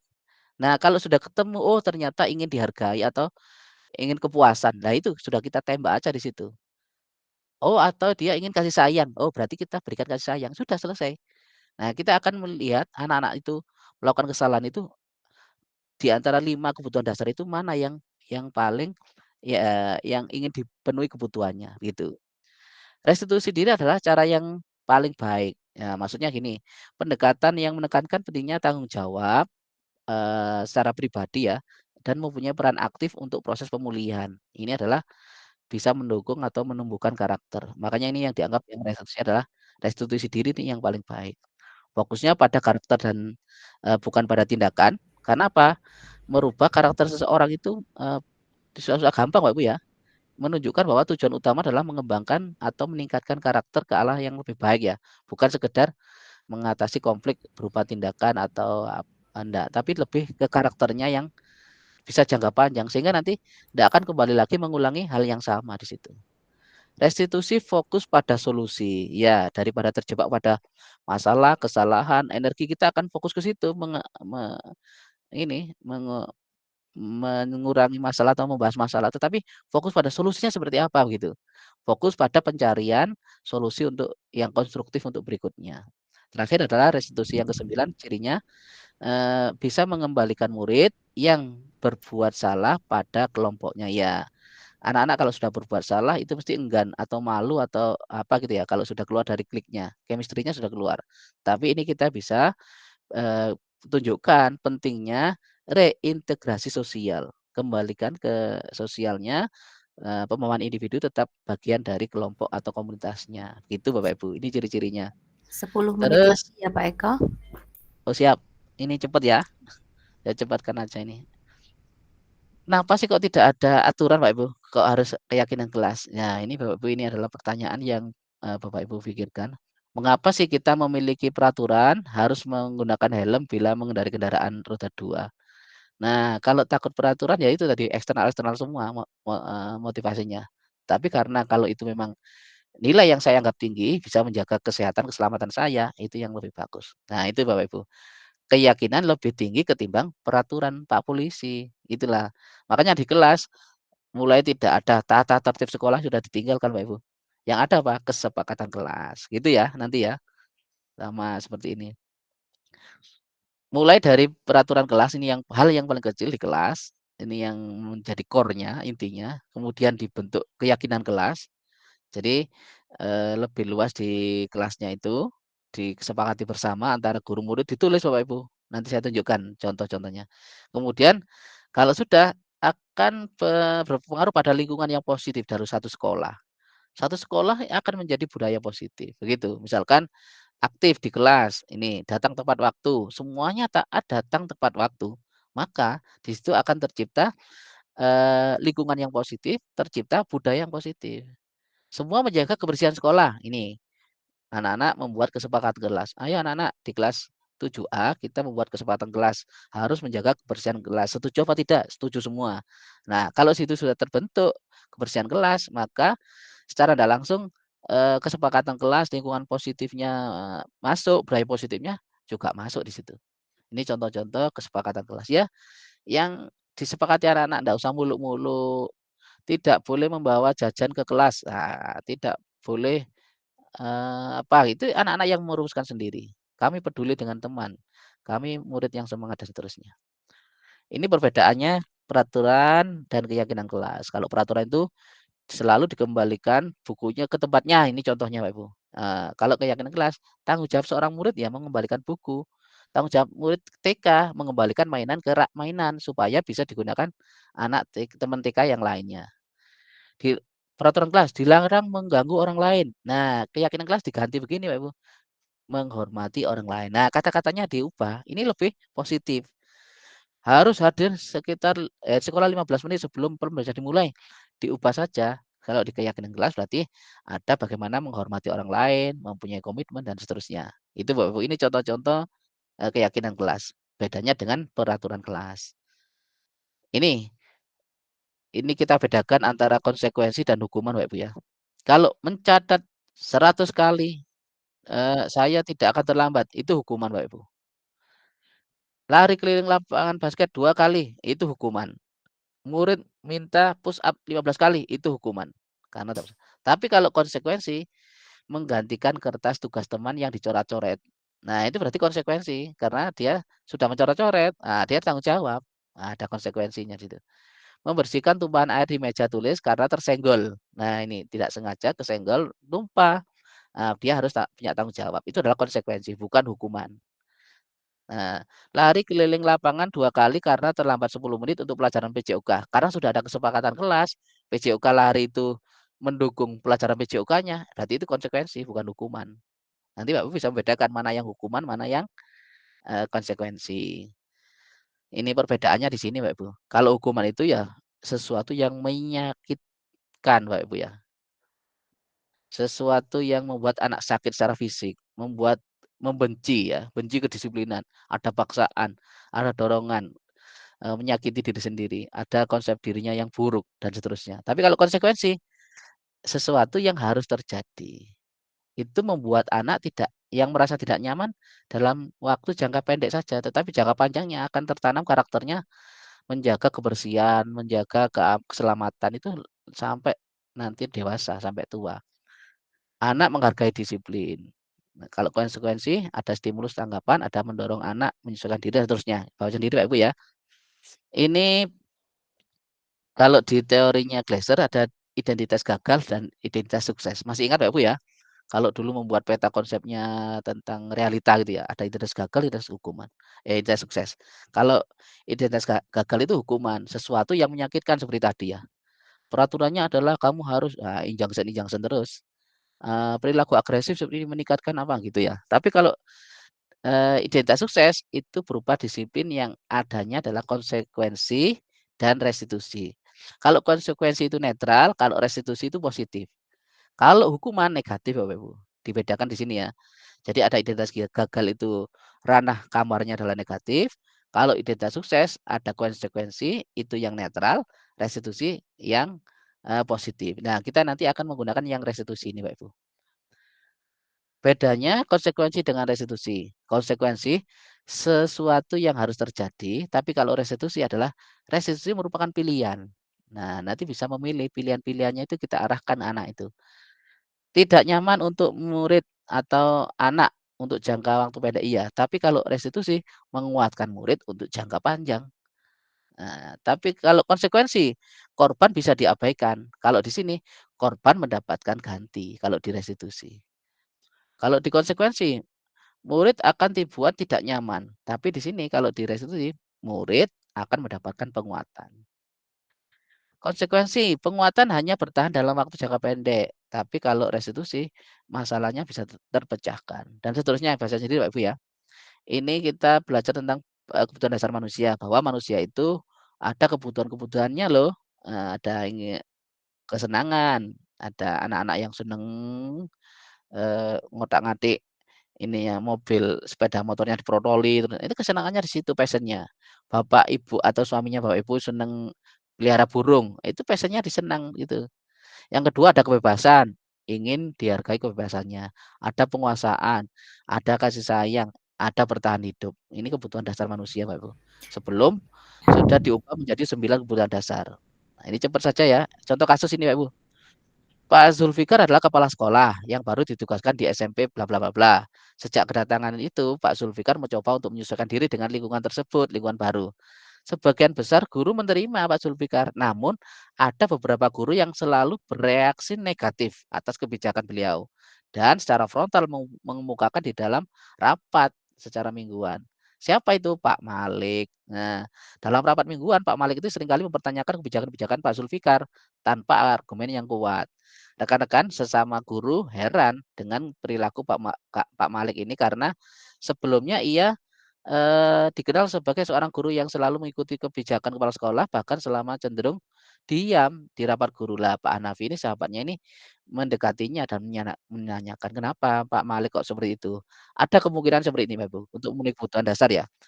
Jawabannya Pak Malik begini, saya iseng sih, saya hanya ingin melihat kepala sekolah itu bingung. Saya aku tanya-tanya dalam rapat. Nah itu berarti kesenangan. Kebutuhannya motifnya kesenangan. Kalau Pak Malik jawabnya gini, iya benar, saya kenal dengan biar Pak Kepala Sekolah kenal dengan saya. Saya ingin nantinya saya dekat dengan Kepala Sekolah supaya kita bisa kerja bareng. Berarti dia adalah kebutuhan kasih sayang. Kalau jawabannya gini, sebenarnya saya nggak paham beliau Pak itu Eko, bicara 2 ya, menit lagi ya. ya siap ya. Sebenarnya saya nggak paham beliau itu berbicara apa tadi Pak Zulfikar, makanya saya tanya saja daripada saya kelihatan nggak paham. Nah, itu berarti ingin menguasai atau penguasaan. Terakhir adalah kebutuhan kebebasan. Dia ngomong begini, gaya ngomongnya Pak Zulfikar itu monoton sekali, bosan. Jadi mendengarkan. Saya pikir tidak akan sesekali ngomong begitu saja, nggak ada cara lain untuk menyampaikan materi dia. Itu berarti ingin kebebasan. Bapak Ibu dalam memposisikan 5 kursi kontrol ke anak-anak macam-macam ya. Bisa jadi penghukum, bisa membuat orang bersalah, bisa menjadi sebagai teman, bisa menjadi pemantau, bisa menjadi manajer. Seorang guru BK ketika menangani anak-anak itu kalau kata-katanya seperti ini, kamu itu kalau tidak melakukannya, awas ya, rasakan ya. Nah, itu berarti kita memposisikan sebagai penghukum. Kalau kata-katanya seperti ini, kamu seharusnya sudah tahu ibu lelah sekali merasakannya, ibu stres. Nah, itu membuat orang bersalah. Itu. Tapi kalau sebagai teman gini, ayolah lakukan demi ibu. Masa kamu tidak mau? Ingat, ibu pernah membantu kamu. Itu memposisikan sebagai teman. Ini termasuk identitas yang berhasil. Semakin ke kanan, identitas berhasil. Tapi ada yang lebih bagus nanti yang manajer, Ibu. Kalau pemantau, coba peraturannya apa? Oh iya Pak, peraturannya ini saya tidak boleh telat. Nah, berarti pakai pemantau. Nah, itu masih yang kurang maksimal, kontrolnya dari luar. Nah, kontrol yang dari diri adalah memposisikan kita sebagai manajer. Caranya begini, apa kamu yakin? Apa yang kamu yakini? Oh iya Pak, yang saya yakini bahwa siswa harus komitmen datang pagi tidak terlambat. Nah gitu. Jadi ada pertanyaan yang anak itu menggugah nilai yang dianggap tinggi. Itu tadi yang seperti saya jadikan tadi. Terakhir Bapak Ibu tentang segitiga restitusi ya. Ada 3 hal. Yang pertama, tiga restitusi itu menstabilkan identitas. Yang kedua, validasi kebutuhan. Yang ketiga, menanyakan keyakinan. Jadi kalau ada anak taruhlah berkelahi, terus dibawa ke ruang BK, itu masih emosi, gitu ya. Nah itu didudukkan dulu, terus kita beri silakan ambil napas, tenang. Saya tidak mau kalau emosi tidak akan menyelesaikan masalah. Coba hatinya ditata, tenang, istighfar, baca doa, ambil napas, coba minum, itu ditenangkan dulu identitasnya. Terus kita bicara seperti ini. Setiap orang itu pasti melakukan kesalahan. Kamu bukan satu-satunya yang melakukan demikian, yang pernah berkelahi. Mungkin kamu membela diri, mungkin kamu mempertahankan teman, membela teman dan seterusnya. Kalau sudah stabil, tenang, aman di situ, baru kita bawa ke validasi kebutuhan. Nah, kamu tentunya sudah punya alasan mengapa kamu melakukan itu. Coba apa alasannya? Nah, ditanya. Iya Pak, saya tadi mempertahankan diri, cerita dulu. Adakah hal yang lebih efektif untuk mendapatkan apa yang kamu butuhkan selain, berkelahi dengan cara berkelahi? Sebenarnya ada Pak, saya bisa acara komunikasi dengan baik. Nah, seterusnya cerita di situ. Kalau sudah validasi kebutuhan oke, bawa ke menanyakan keyakinan. Coba niatnya, nilai-nilai apa yang ingin kamu sepakati? Ya Pak, saya sebenarnya harus, toleransi sama teman, harus gotong royong, harus baik dengan teman. Kamu ingin menjadi orang yang seperti apa? Saya ingin menjadi orang yang dihargai oleh orang lain supaya tidak menyakiti orang lain. Nah, kalau 3 hal itu sudah dilakukan, insya Allah anak itu akan menangani siswa itu akan gampang dan mudah mengarahkan. Saya kira itu Bapak Ibu, cepat ya. Mohon maaf sampai molor waktunya. Lebihnya saya kembalikan kepada moderator. Terima kasih, saya cukupkan. Assalamualaikum warahmatullahi wabarakatuh. Waalaikumsalam warahmatullahi wabarakatuh. Terima kasih Pak Eko. Bapak Ibu, supaya ini kan sudah ini ya, sudah siang waktu konsentrasi kita sudah mulai menurun. Saya minta tolong Bapak Ibu kirimkan gambar hati ke saya dan pemateri. Oke, Mbak Yuni, Bu Yuwan. Ayo Bapak Ibu yang lain, apakah masih di tempat? Masihkah hadir sepenuhnya dalam kegiatan webinar ini? Oke, terima kasih Bapak Ibu. Jika diizinkan untuk menyimpulkan, materi yang telah disampaikan oleh Pak Eko tadi adalah disiplin positif, di mana kita sebagai guru mengajak peserta didik menumbuhkan disiplin yang didorong dalam diri anak tanpa hukuman dan tanpa hadiah. Jadi kita menghindari reward and punishment, tetapi kita mengajak, mendorong anak-anak berbuat positif melalui dorongan internal, sehingga disiplin tadi lebih bertahan lama karena sudah dari kesadaran dirinya sendiri. Kemudian tadi ada segitiga restitusi yang merupakan salah satu cara memperbaiki diri untuk mewujudkan disiplin diri. Jadi salah satunya melalui proses segitiga restitusi, dari ada menstabilkan identitas, validasi tindakan yang salah, kemudian menanyakan kembali keyakinan yang diperoleh oleh siswa tersebut. Nah, tadi juga ada keyakinan kelas. Keyakinan kelas kalau biasanya peraturan yang biasa kita dengar, kalau peraturan itu hanya dari atas ke bawah.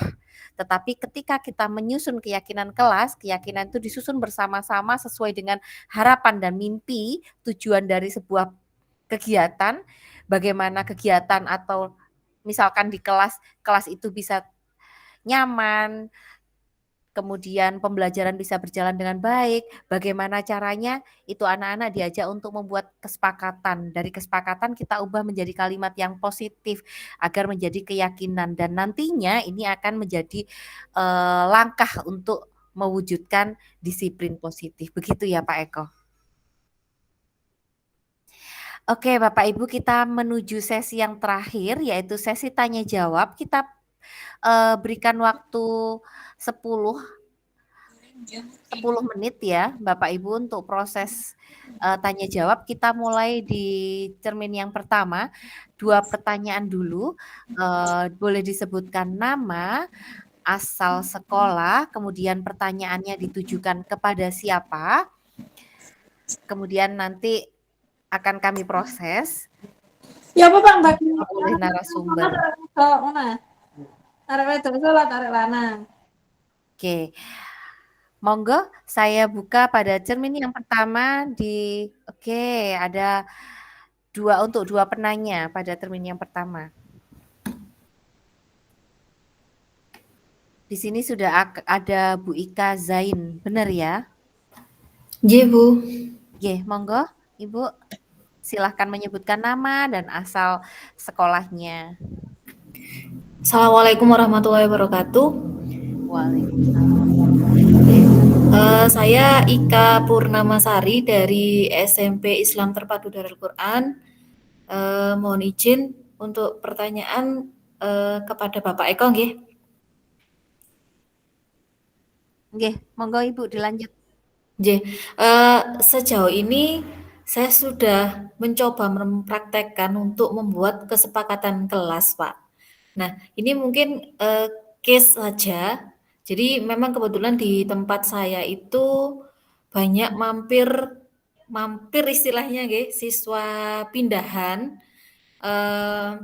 Nah, saya biasanya ada kesulitan seperti ini. Siswa pindahan memang tidak selalu anak-anak bermasalah, tapi sejauh ini yang didapatkan memang yang membawa masalah bawaan dari sekolahnya.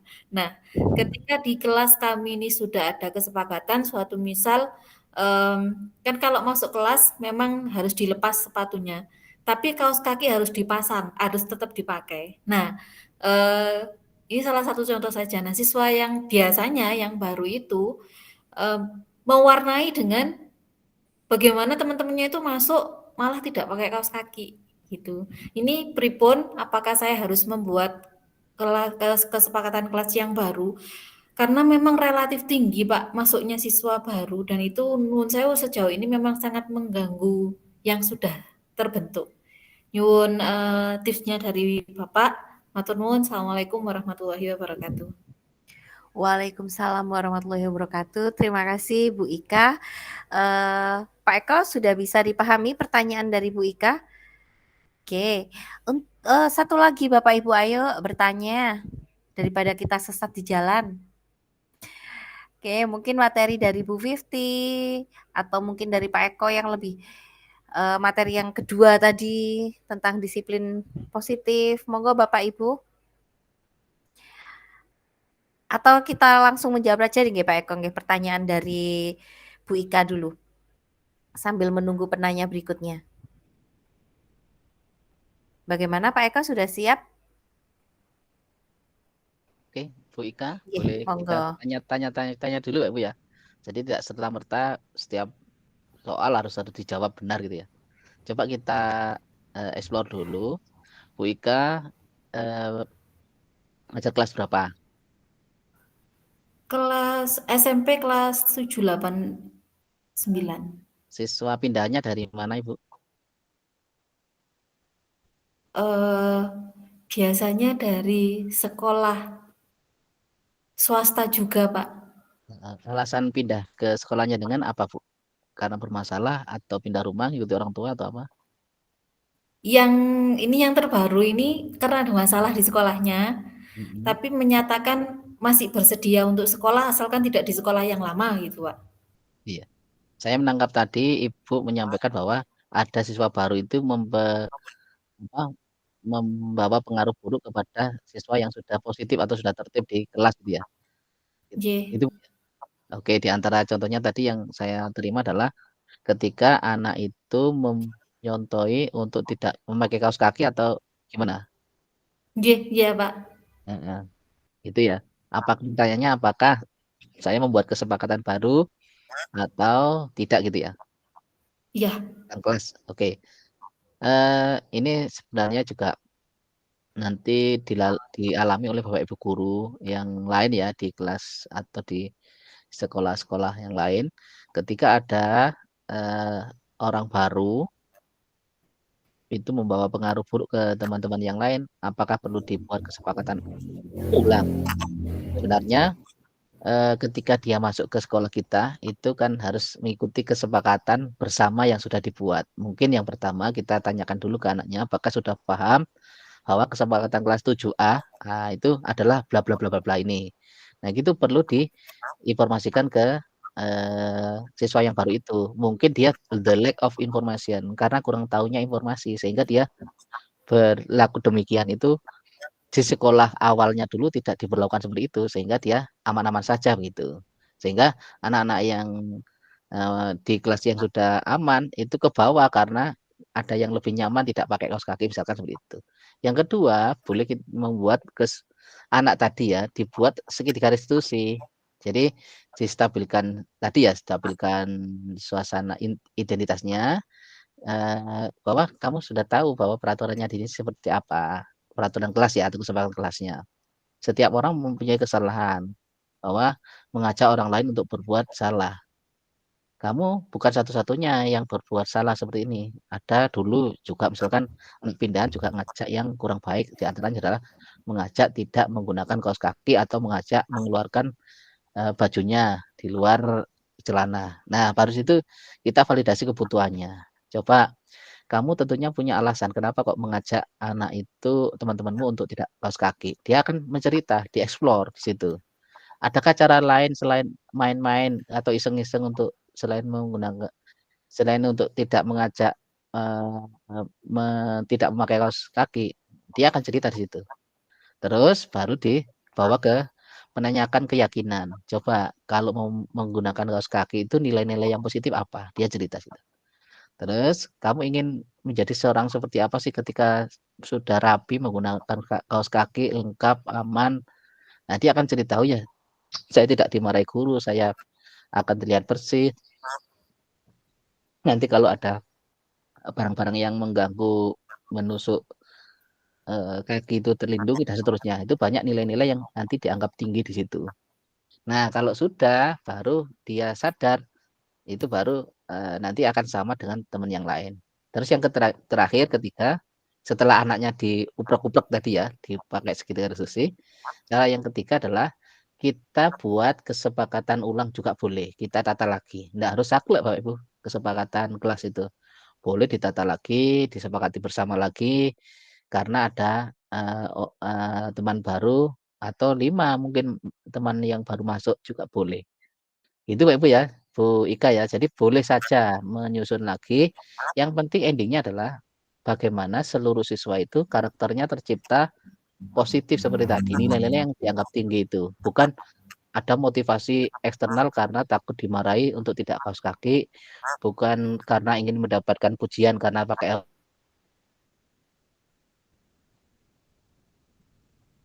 mengenakan kaos kaki itu adalah nilai kebersihan, nilai yang dianggap tinggi adalah terhindar dari penyakit dan seterusnya. Itu bisa ditemukan sendiri menurut case-case yang ada. Gitu ya Bu Puji ya. Mungkin itu yang bisa saya jawab. Mungkin ada dari Bapak Ibu yang monggo. Sebelum saya kembalikan kepada penanya, mungkin Bapak Ibu yang lain memiliki pengalaman bisa sharing bagaimana menerapkan keyakinan kelas atau kesepakatan kelas ketika sesuai dengan pengalaman Bu Ika tadi. Bagaimana Bapak Ibu? Mungkin Bu Fifty bisa menambahkan? Iya, sedikit menambahkan saja yang disampaikan Pak Eko tadi kan sudah lengkap ya. Intinya bagaimana kita menerapkan disiplin positif itu kan anak-anak itu memiliki kesadaran dari internal gitu kan. Nah, setiap orang itu kan punya alasan, punya tujuan melakukan itu. Ya, sama dengan yang dilakukan muridnya Bu Ika. Mengapa kok dia seperti itu tuh pasti ada tujuan. Bisa jadi kan dalam rangka dia itu mencari perhatian. Sehingga saya kalau sendiri kok nggak diperhatikan ya, ngajak temen. Semakin banyak masa itu kan semakin guru akan tahu ini sebenarnya siapa sih biang kerok gitu ya dalam tanda kutipnya kayak gitu. Iya. Nah ini ya kita coba mengimplementasikan dari segitiga restitusi Bu Ika. Bu Ika di GP di guru CGP Bu Ika? Belum Ibu, saya guru baru. Oh, nggih. Nanti kalau misalnya kurang jelas bisa langsung ke narasumbernya, Bu Ika, bisa minta materinya gitu ya. Penerapan disiplin positif itu kayak apa sih gitu loh. Ya. Yang restitusi tadi loh. Artinya itu ketika anak itu tidak melakukan justifikasi, mereka melakukan seperti itu kan coba kita pahami, ada apa sih sebenarnya motif dibalik ini gitu loh. Ya, kadang anak itu ya memang perlu ada yang bagian atau alasan yang dia itu butuh diperhatikan, dia butuh didengar gitu. Mungkin di rumahnya dia tidak terperhatikan sehingga mencari perhatian di sekolahan. Seperti itu sampai kita arahkan ya namanya anak usia remaja itu pasti dia masih belum bisa membedakan nih kira-kira kalau saya seperti ini pengaruhnya apa gitu. Semakin teman saya banyak yang mengikuti itu semakin wah keren nih saya nih keren gitu. Iya, seperti itu. Nah, itu tugas dari kita, Ibu. Seperti itu, Bu Anggi, mungkin penambahan dari saya. Oke, terima kasih Bu Fifty atas tambahannya. Bu Ika, jika diizinkan menambahkan, dari yang disampaikan oleh Pak Eko dan Bu Fifty tadi sudah sangat lengkap sekali. Jadi, untuk penerapan keyakinan kelas, kita nggak hanya sekali saja langsung jadi gitu. Nggak bisa seperti kita membalikkan telapak tangan gitu juga enggak. Jadi ketika kita menerapkan keyakinan kelas ini, kita boleh mengulang. Apalagi ketika ada siswa baru, kita tawarkan kembali anak-anak, kita ingatkan kembali anak-anak kesepakatan atau keyakinan yang kelas yang sudah kita buat ini, A sampai Z ini. Nah, gimana? Apakah ada yang perlu ditambahkan atau dikurangi? Itu secara umum ketika di kelas. Nah, seperti yang disampaikan Bu Fifty tadi, ketika anak melakukan sesuatu, pasti ada dorongan yang mendasari dia melakukan sesuatu itu. Sehingga juga perlu kita tanya juga si anak yang baru tadi, perlu diajak duduk bersama, kemudian kita kenalkan suasana kelas yang baru itu seperti ini, sudah ada pembiasaan A sampai Z ini. Gimana tujuannya A sampai Z ini untuk ini, mimpi dari kelas kita itu agar seperti ini. Apakah kamu menyepakati dengan ini? Kemudian kenapa? Ditanya latar belakangnya kenapa sih kok kamu berbuat seperti ini? Mungkin kalau awalnya kamu belum memahami keyakinan yang kita buat, Ibu kenalkan dulu. Apakah dari keyakinan yang sudah kita buat ini ada nggak sih yang kamu nggak setuju? Ada nggak yang perlu diperbaiki? Nah, nanti dikomunikasikan bersama-sama di kelas. Mungkin seperti itu, Bu Ika. Terima kasih. Bagaimana Bu Ika? Ya mungkin dari tadi yang sudah disampaikan, mungkin memang ada beberapa faktor, ada catatan memang dari sekolah sebelumnya tentang siswa ini memang kan agak istimewa anaknya. Mungkin saya memang harus lebih banyak explore, banyak komunikasi lagi. Sejauh ini sekitar 2 atau 3 minggu ini memang masih overacting ya, luar biasa untuk narik perhatian, terutama dari wali kelasnya sudah, waduh, sudah gitu kan. Nah, disetorkan ke BK, maksudnya untuk bantu komunikasi. Insya Allah nanti saya coba aplikasikan yang Bapak Ibu tadi sampaikan. Bismillah, semoga bisa membantu saya dan teman-teman guru yang lain. Terima kasih. Baik, terima kasih Bu Ika atas pertanyaannya. Mungkin juga menginspirasi teman-teman yang lain, Bapak Ibu yang lain. Oh iya, ternyata seperti ini. Jadi seperti yang telah saya sampaikan tadi bahwa membentuk kesadaran internal itu memang lebih sulit. Dan itu nggak bisa dalam 1 sampai beberapa waktu yang pendek, tapi ini adalah jangka panjang. Namun ketika disiplin positif ini sudah terbentuk dengan baik, maka ini akan terbawa dan menjadi kebiasaan yang baik pula untuk anak-anak. Bagaimana Bapak Ibu yang lain, apakah ada pertanyaan?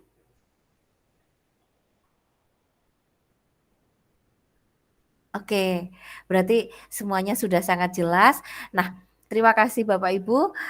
Bapak Ibu, jangan lupa mengisi daftar hadir, sudah ada di chat room.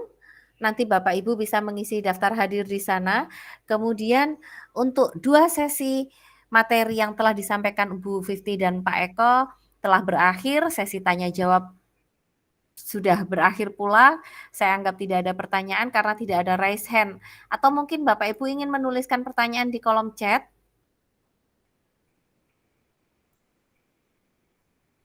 Oke, berarti sudah paham semua, alhamdulillah.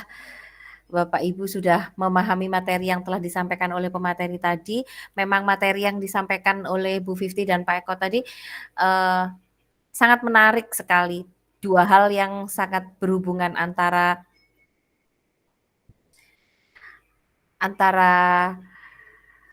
desiminasi tadi untuk menangani 3 dosa besar pendidikan dan disiplin positif. Oke, Bu Pipin, bagaimana Bu Pipin? Oh, Bu Pinarti, kepencet ya. Oke.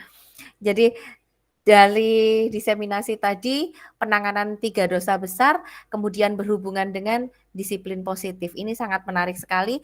Semoga menjadi tambahan ilmu untuk kita di bulan Ramadan ini. Terima kasih atas semangat Bapak Ibu. Izinkan saya menutup dengan pantun. Siang hari makan. Ada Bu Endang angkat tangan, Bu. Oke, Bu Endang. Monggo Bu Endang, silahkan menyebutkan. Ini penanya terakhir berarti nggih. Bu Endang silahkan menyebutkan nama dan asal sekolah. Kemudian pertanyaannya ditujukan kepada siapa. Monggo Bu Endang.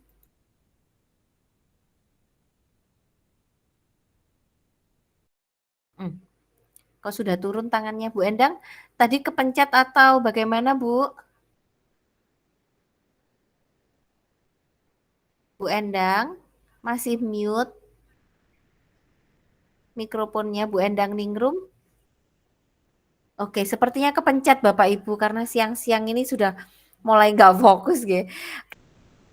Saya mohon izin menutup dengan pantun. Siang hari makan kuaci, makan bareng sama ibu terkasih.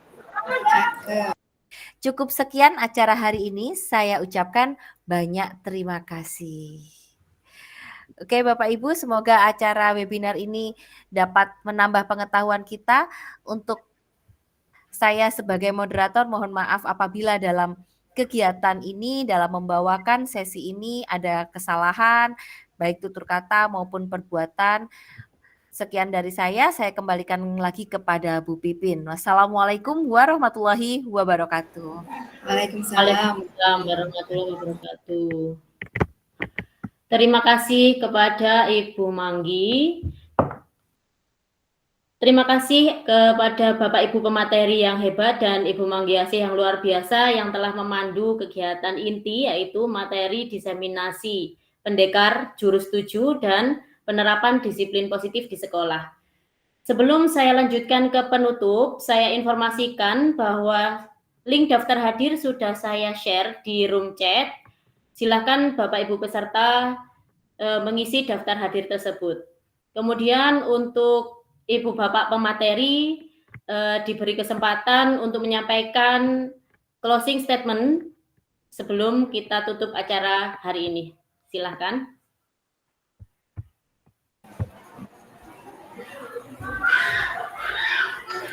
Siapa dulu nih? Saya dulu ya. Mohon maaf agak kredit karena anak-anak bergeser ke sholat. Bapak Ibu, closing statement saya adalah mari kita menjadi guru BK yang melayani anak-anak dengan sepenuh hati. Sudah? Oke, silakan Bapak Eko. Oke, terima kasih. Belajar adalah bukan proses untuk mengisi wadah yang kosong. Belajar adalah proses menyalakan api pikiran kita menjadi pengalaman yang pada akhirnya akan direfleksikan. Silakan kenali karakter putra-putri Bapak Ibu supaya kita dimudahkan dalam menangani siswa. Terima kasih. Assalamualaikum warahmatullahi wabarakatuh. Waalaikumsalam warahmatullahi wabarakatuh. Luar biasa sekali closing statement-nya. Menambah semangat kita sebagai guru BK untuk mendampingi peserta didik di sekolah, sekaligus penerapan di rumah ya untuk anak kita sendiri, seperti itu. Baik, untuk berikutnya adalah penutup. Marilah kita tutup acara ini dengan mengucapkan hamdalah bersama. Alhamdulillahirabbil alamin. Alhamdulillahirrahmanirrahim. Ya. Sebelum saya pamit, saya juga ada pantun penutup Bapak Ibu, mohon izin. Buah nanas, buah ceri. Cakep. Campur gula, enak sekali. Cukup sekian pertemuan hari ini. Semoga kita bisa bertemu lagi. Terima kasih, saya Pinarti. Mohon maaf apabila ada kesalahan yang saya sengaja maupun tidak. Wassalamualaikum warahmatullahi wabarakatuh. Waalaikumsalam warahmatullahi wabarakatuh. Terima kasih Bu Pin, Bu Anggi, Pak Eko, Bapak Ibu semua. Untuk link chat daftar hadirnya jika di room chat tidak bisa diklik, nanti Bapak Ibu peserta bisa mengisi daftar hadir yang saya share di grup WA nggih. Saya kirim di chat.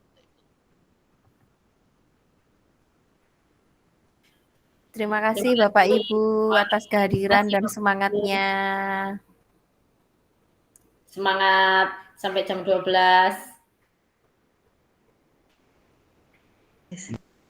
Monggo Ibu bisa foto diizinkan bersama. untuk live. Nggak ada foto bersama. Boleh foto bersama, ya Ibu, silakan. Silakan Bapak Ibu peserta. Cantik ya Bu Ista ya. Untuk on cam. Silakan Bapak Ibu peserta untuk on cam. Pak Eko boleh dibantu foto lagi nggih? Oke, siap. Siap. Pose apa ini? Pose apa ini?